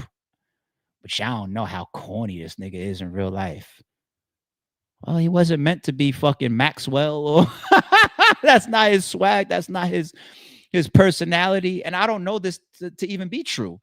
But what the man has conquered, what the man has become, to not support that, if for nothing else, publicly, you know how they say it be the people closest to you. Unfortunately, she mirrors this. Ladies, you are raised from your parents, from your fathers, from your mothers, and we instill in our daughters, find you a good man that'll take care of you. Now, in modern era society, we alter that a little bit. You know, we tend to teach a little bit more about being independent, because we look at modern day society and we say, no, there's more opportunities for women. This isn't the 80s where you just got to stay at home, raise the kids, and cook and clean. No, these women is out here running for presidents and all this type of shit, right? So no, teach your daughters to also be as independent as possible. Don't count on no nigga for nothing. But we know women are going to date eventually. So we still teach them, find you a good man that can take care of you. Taking care of you doesn't just have to mean somebody that's going to pay every last bill that comes on the table. Taking care of you can mean protect you, lead, be an aspiration, be a good father, right? Be an alpha, all of that. Be forthcoming. I mean, you guys want those double standards, right? You want the door open for you. You want the bill to be picked up for y'all, right? So that to me sounds like the leader. If nothing else, I'm supposed to be the one sitting without my back to the door, right? Why? Because if they run up in this bitch, you ain't fighting. So that's the way we're supposed to be teaching these fucking women. All right. Find you a good man that could take care of you, provide security, stand up for you, lead, be a good father, a good force, a man that'll stay right in front of you. The picture we just brought up on the stream earlier this week, they got the picture of fucking the Beyonce and the Jay-Z shit is supposed to represent, you know, the strong man, you know, even though the woman, even if she gets the attraction and the attention that the Ayesha Currys don't. There is no ruling off of a strong, dominant man. I don't care if you're more successful than him or not. I'm sorry, Nikki, but whatever that child on record, whatever guy is, he's fucking you. Cardi out here making fun of her, talking about go give your money to the fucking coke or whatever, allegedly, right? Hey, he's the one that's fucking you, all right? But back to raising these women, you know what I'm saying? When and if you find that fucking man, God forbid he's a good father. God forbid he's a hard worker. God forbid he's a provider. I mean, I don't know how much more you really want past that. You won, girl. You won. But let's take it to the extreme. Steph Curry represents an extreme. Let's take it to the extreme, which is why I left this girl up here from the IG post. The extreme. We ain't just saying, all right, let's figure out what car we could afford. Whatever you want to drive it. Let's not figure out our mortgage bracket or what. No, let's pick where we want to live, how we want to live. Let's build the brand new house. How many square feet do you need in your closet, do you think, Ayesha? Let's see. All right, so I want the Birkin section to be about 4 rows. Shoes, I kind of like my shoes. I mean, you see, I'll be sending you pictures of my feet and all that. Give me about 300 square feet just for my shoes and all my dresses. Now that I think about it, give me a 6. What do y'all think, like girls? What y'all think? 600 is good. 600 work. 600 square feet. I haven't built that for my walk-in closet. Okay. Me cook for what? You're Steph Curry. Chef, bring your ass around. Cook these meals. I need help parenting. Nanny, come here in the house with me full time. Helpers. You have everything. And it's not just financial. I don't want y'all to think I'm focusing on the money, but y'all don't understand how much money changes a relationship. You put two people together, and if they are financially struggling, it hurts and damages the relationship. There's too much tension. There's too much paranoia. People losing sleep. And you be at each other, not even knowing why you at each other. Finances and financial security or comfort is actually a piece of successful relationships, whether you realize it or not. You don't go to sleep with any of those fucking fears. You don't go to sleep thinking about what tomorrow's going to hold for you or your children. You know you and your children are good. All you got to do is uphold your health. Just stay healthy and you're good. That's all you got to do. That's all you got to do. Everything is done. I'm up 4:30 every fucking morning and starting to fucking work because my 20 years from now, God bless me, and I'm still here, is not locked in fucking stone yet. I ain't hit no lotteries or nothing. I ain't married no fucking Beyonce, none of that shit that got billions. I don't got that.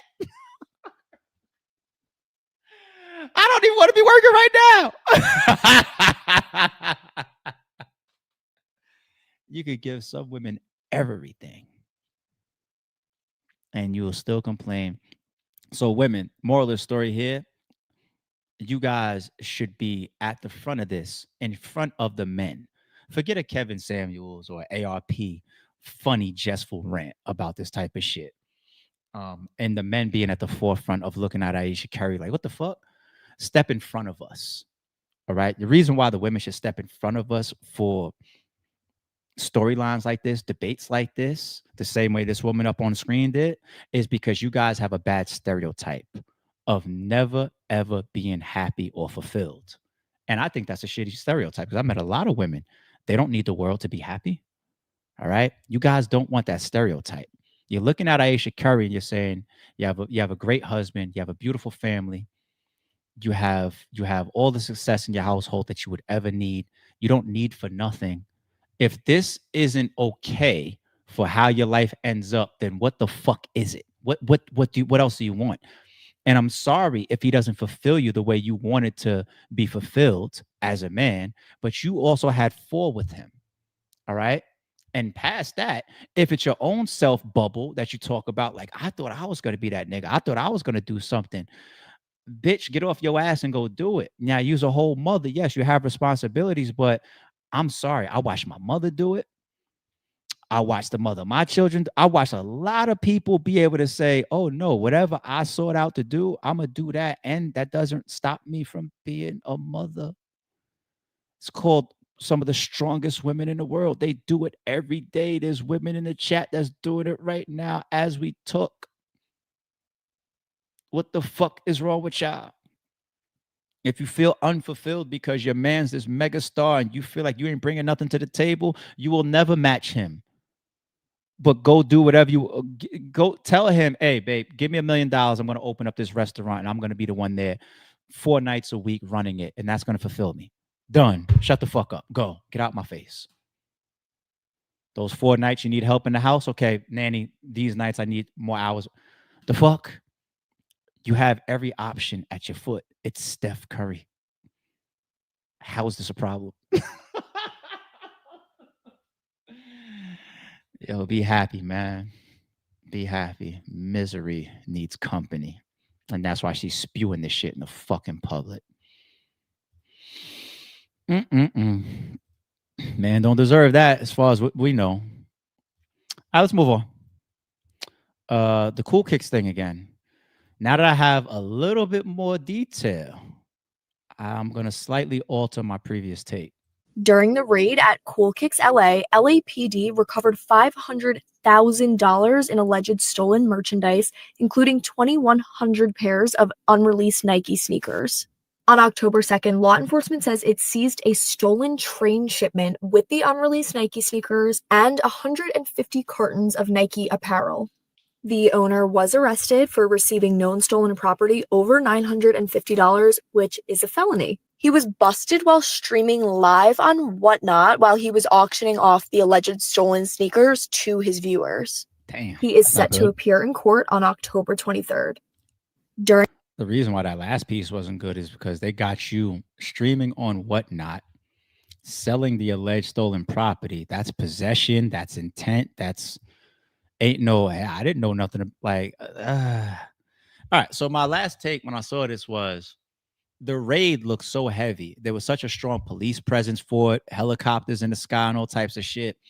Where I said, 48 hours. When we saw that time frame, I said, how do you put together the warrant, the investigation? Do you even want to move on just some stolen property? That makes me think more than stolen property. That makes me think that this maybe they did like fakes and bootlegging, which is a big, big, big thing that will bring federal indictments. Bootlegging, okay? But to now hear $500,000 worth of stolen merchandise. It's like somebody got to pay. Like, look at some of these drug mishaps, right? You'll see a truck that gets found by authorities that has 500 keys of coke. All right, good job, authorities. But you know, somewhere in the background, somebody's in trouble, somebody's pissed, somebody just lost a lot of money. And if $500,000 worth of stolen merchandise ends up on a freight train and on its way to you, somebody's missing out on that merchandise. Right? It's not like we're talking about all this heavy police presence because they've been getting small. Like, all right, I got some sneakers. Just me. I got a pair of fake Marty McFlys, and I sell them the cool kicks, and they turn around and sell them. That happens to be one pair, and there's a couple other people that's selling them fake shit, and they're reselling it on their site. All right, we're talking about one shipment, one whole thing, one whole drug bust of 500 keys, $500,000 worth of stolen. So who's the owner? Where did that come from? And the unreleased thing, I don't know about. I'm gonna look it up after the stream. Like, if you're selling unreleased sneakers, how big of a deal is that for Nike? Let's do it now. Fuck it. Can you get in trouble from Nike for selling unreleased sneakers? I'm gonna say yeah, but what type of trouble? What are they gonna say? They're gonna say yes.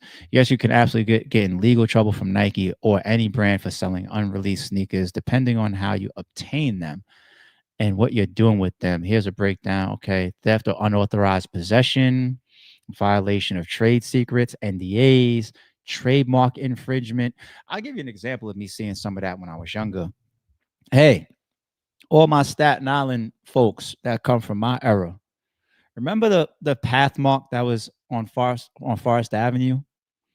Do you remember the sneaker store that was inside of it? That's back when you had the record store in there too. We was all buying our tapes and CDs and all that from Majors. Shout out to the Hubs brothers, right? But the sneaker store that was in there, they always had their sneakers a couple days early, right? Now that's not like some stolen shit. Like, they might get their shipment. Let's say this Nike wants the sneakers to go on sale in general retail stores on Friday, right? New Jordan drops. Maybe the shipments, you don't send the sneakers the same day they go on sale, right? You got to prep for all of the shit. You know, maybe the sneakers get sent on a Wednesday, right? And then you're supposed to stock and prepare and all that type of shit. That sneaker store that was in Forest Avenue and Pathmark, you knew that you can go to them early and they would give you the sneakers before they came out. And one thing that I always remember that they did is if they sold you sneakers early, they never used their regular store bag to give you to walk out with. They had their regular bag, but if you was buying the sneakers too early, they was giving you a different type of joint. Like, they didn't want people to see. Like, you know what I'm saying? Like, they maybe think that you're cutting down on some of the evidence of where this really came from. I don't know. But people try to hide it. And if you're on the internet selling unreleased sneakers, because unreleased sneakers and getting things early, there's always a big market for that. Sneakers took off. The whole resale market, and people sell sneakers for a living on the resale market. They'll pick sneakers up. They got their connects, pick up 20. It's the guy that always got it in the trunk, and they paying the bills purely off of that shit. It's a big, big fucking industry. And here goes cool kicks. You're not going to fly under the radar. $500,000 worth of stolen merchandise or stolen sneakers, and the selling or the possession of unreleased sneakers. What scares me about situations like this is if Nike gets involved, or if they already are. one of the biggest companies in the world. Where does Nike rank in the top 100 companies in the world? I think it's gonna be high as shit. I really do.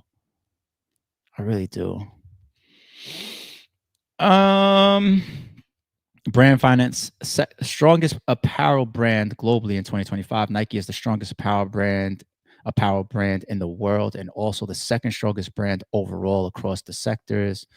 Brand value. All right, Nike's ranked number 9. Ooh. See, I said 100 is just for me being courteous, but they got it ranked number 9. Why play with Nike? Why play with these big people? All they want to do is just have money to make examples out of you all day, every day, just like 50 does. Just I was making go put a lawsuit on him. Just make an example. Make people stop fucking with my shit. Like, just make an example out of shit. They got too much going on, Nike, to have the.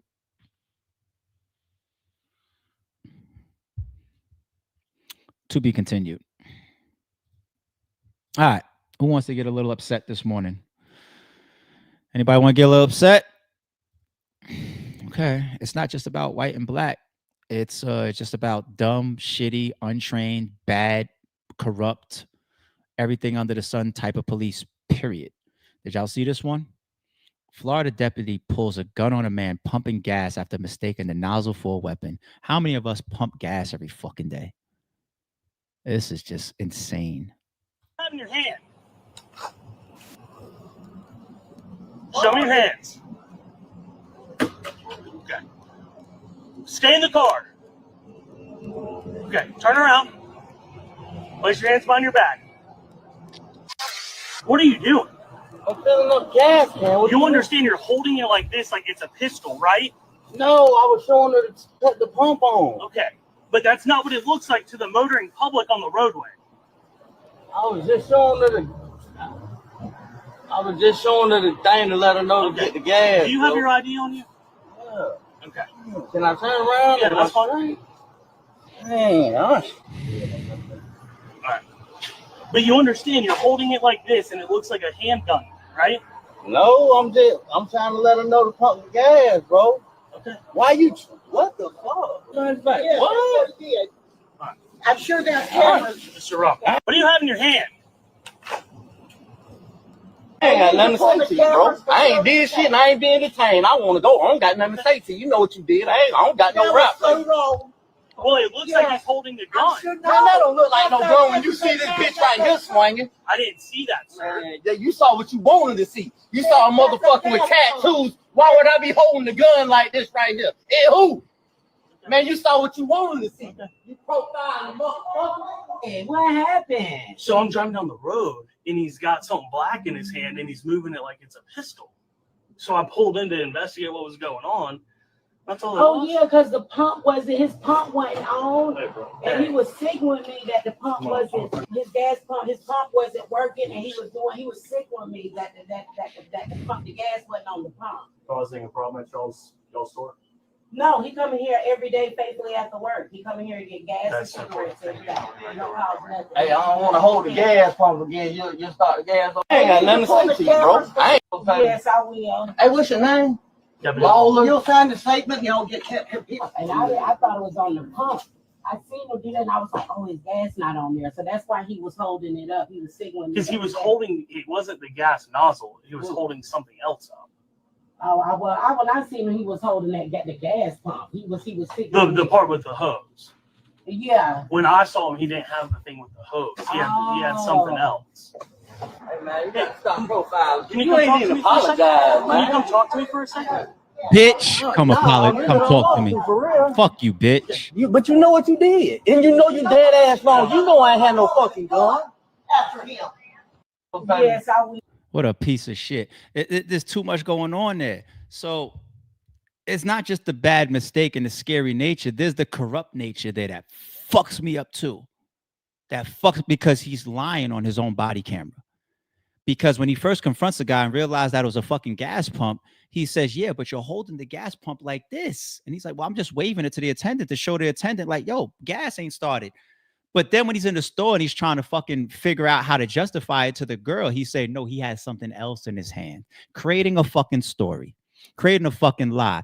And the lady is on your fucking camera saying, I didn't see nothing else. I saw him with the nozzle. And then he's trying to tell her like, no, it wasn't that. It was something else. She's like, well, I saw the gas pump in his fucking hand.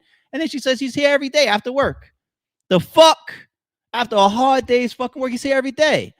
So she didn't help him. He's trying to his bitch ass at the end goes, could you come here? Can I talk to you? Why you still want to talk to him, you bitch nigga? Because you don't want a police or report filed against your bitch ass. That's why. That's why. Look at some of the comments of that shit. Look at it. Look at this shit. Look at this shit. Look at this shit. Look at this shit. Let me go back here. When they wrong, they ask for your ID to see if you have any warrants that can justify for them being wrong. Instead of saying, I apologize, honest mistake, shaking my head. Be careful, people. Be careful. Scary situation, gun drawn on me, regular life shit. There's things in the world that you might mistake for a fucking gun, but regular pumping gas. I'm pumping gas. I turn around and there's a gun in my face from the people that we pay to protect us. You don't belong on the force. The scary I'm sorry, but yeah, we're all human. Everybody makes mistakes. But you're supposed to be in a position where you just can't make those type of mistakes because that's the job that you're in. It's deadly. It's life circumstantial. The choices that you make, that's the job you chose to enforce the law and put yourself in these. Even pulling somebody over on the highway can be a deadly situation for a police officer, right? That's what you're supposed to be trained for. And that's the job you fucking chose to be in. You are not going to be given a pass for mistaking somebody with a fucking gas pump in their hand for a fucking gun and your gun being drawn. And unfortunately, a situation like that guy could have not been as compliant. He could have been so confused. What if he turns around with the pump? Hey, how you doing, officer? And you shoot his stupid at, like, not stupid for him, but you're driving by, this guy's got a gas pump in his fucking hand. That's crazy. And then you try to lie. You try to lie about it.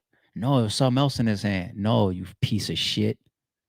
You already admitted on your own body camera that you saw him holding it. You're a piece of shit.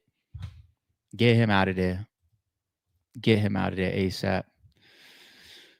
Last but not least, people, just be you. Just be you, people. Just be you. You catch it? Chat, y'all with me? Just be you. You with me, chat? No? I'll wait. Just be you. It's okay to just be you.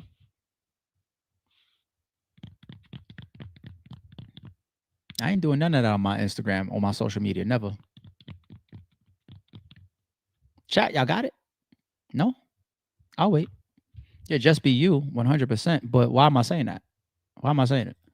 Y'all got it? No? Nobody got it? Damn. It must be a Tuesday, huh? No, y'all ain't got it. Damn, chat. Okay, maybe Stanley from the chat is good. Okay, but why not? Why not, Jay? She said, not her buns.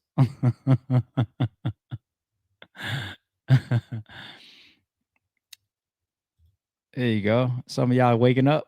Some of y'all are waking up in the chat. Y'all good? I know it's Tuesday. Tuesday is not like the coolest day of the week, but nah, not the same person. No.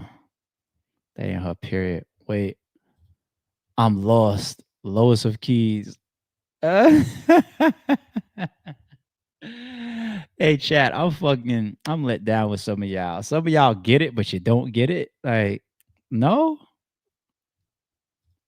The butt is fished. Yeah, but why? How? How do you know? How do you know? Thank you. What the fuck is wrong with y'all? Treyway, thank you. And don't get me indicted with a fucking name like that. We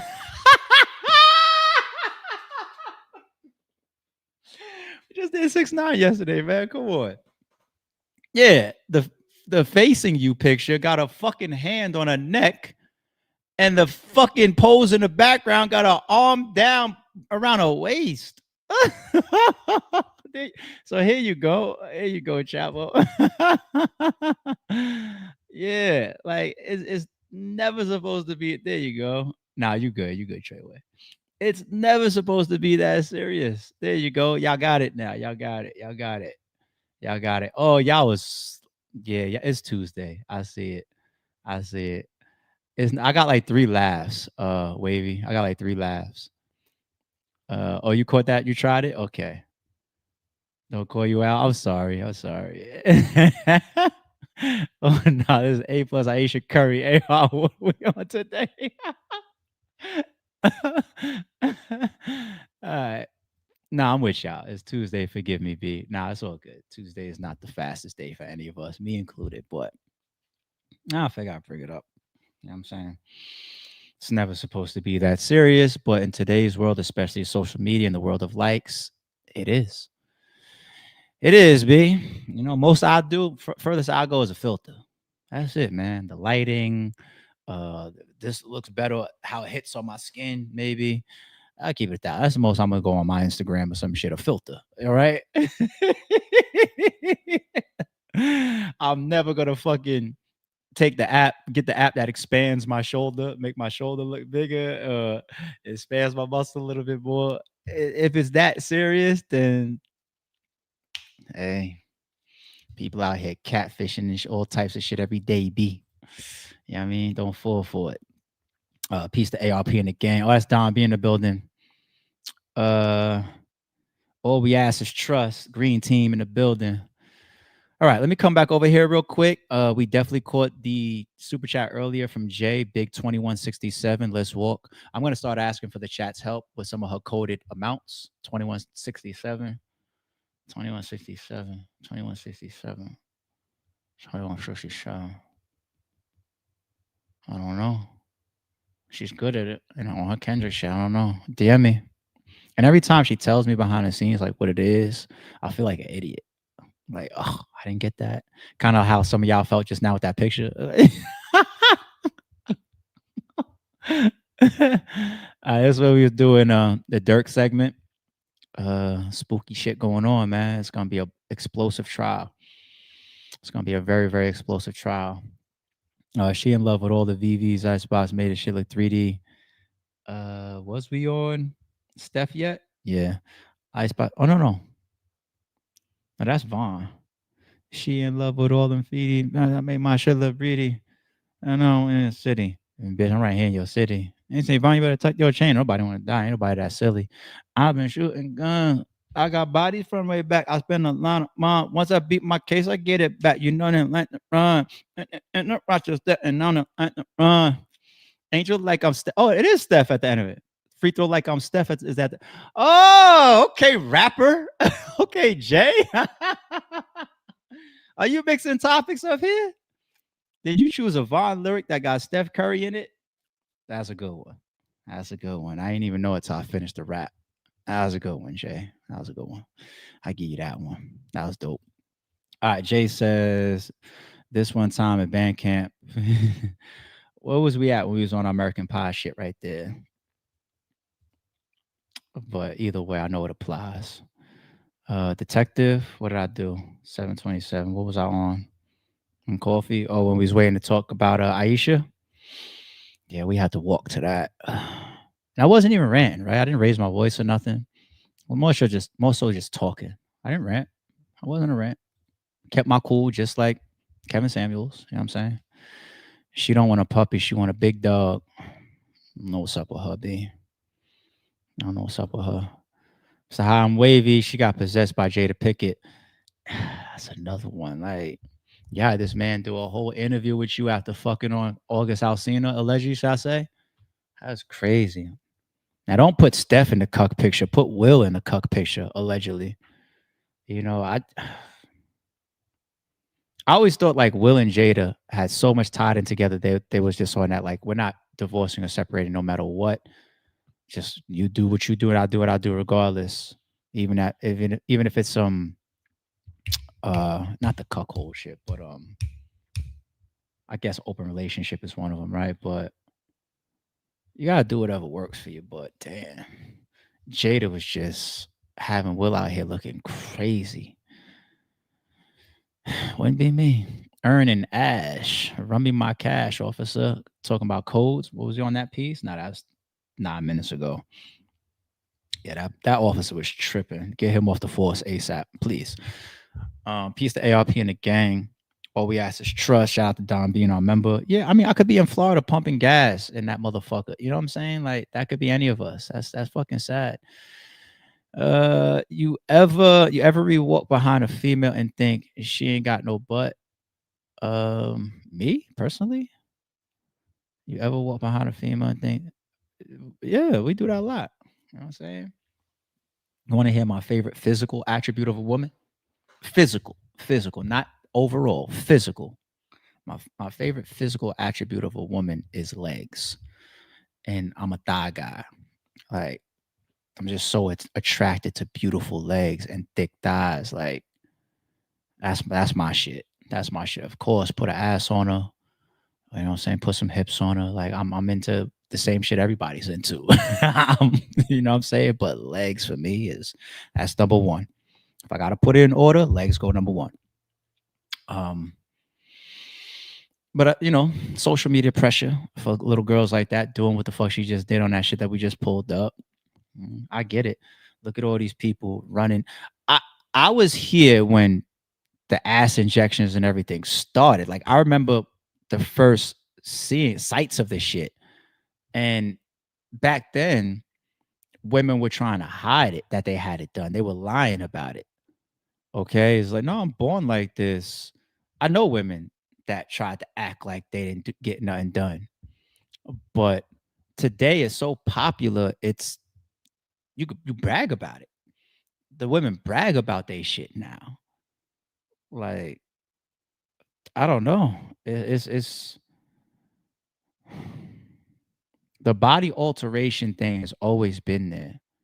Before people getting their asses done, how big of an era was it in Hollywood? And then that shit moved across the rest of the world for just simply getting your titties done. That's the 90s that probably exploded, right?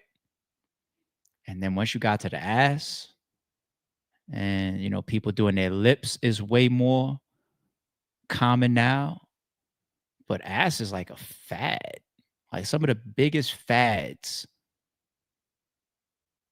It's a shame that I have to call like ass injections and all that type of shit a fad, because some people want to do it just for social media.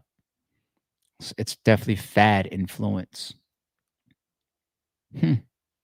One of the biggest things to ever see come across our timelines and has staying power forever: twerking.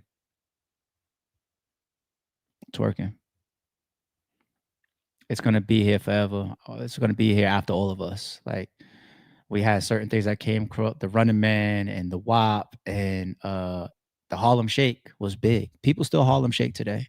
Abso-fucking-lutely. But twerking, that's forever, man. That's forever. Watch your daughters.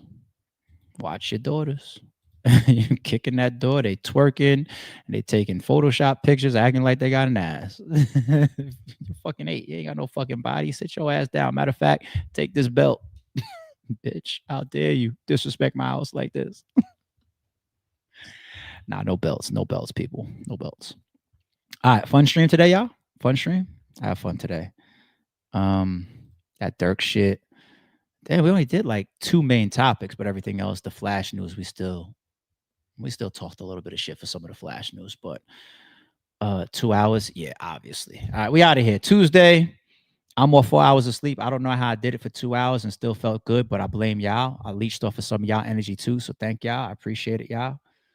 But Wednesday, midweek, we will be back tomorrow morning. Let me get to some of these clips. Enjoy y'all day. We out. Don't confuse silence with work ethic.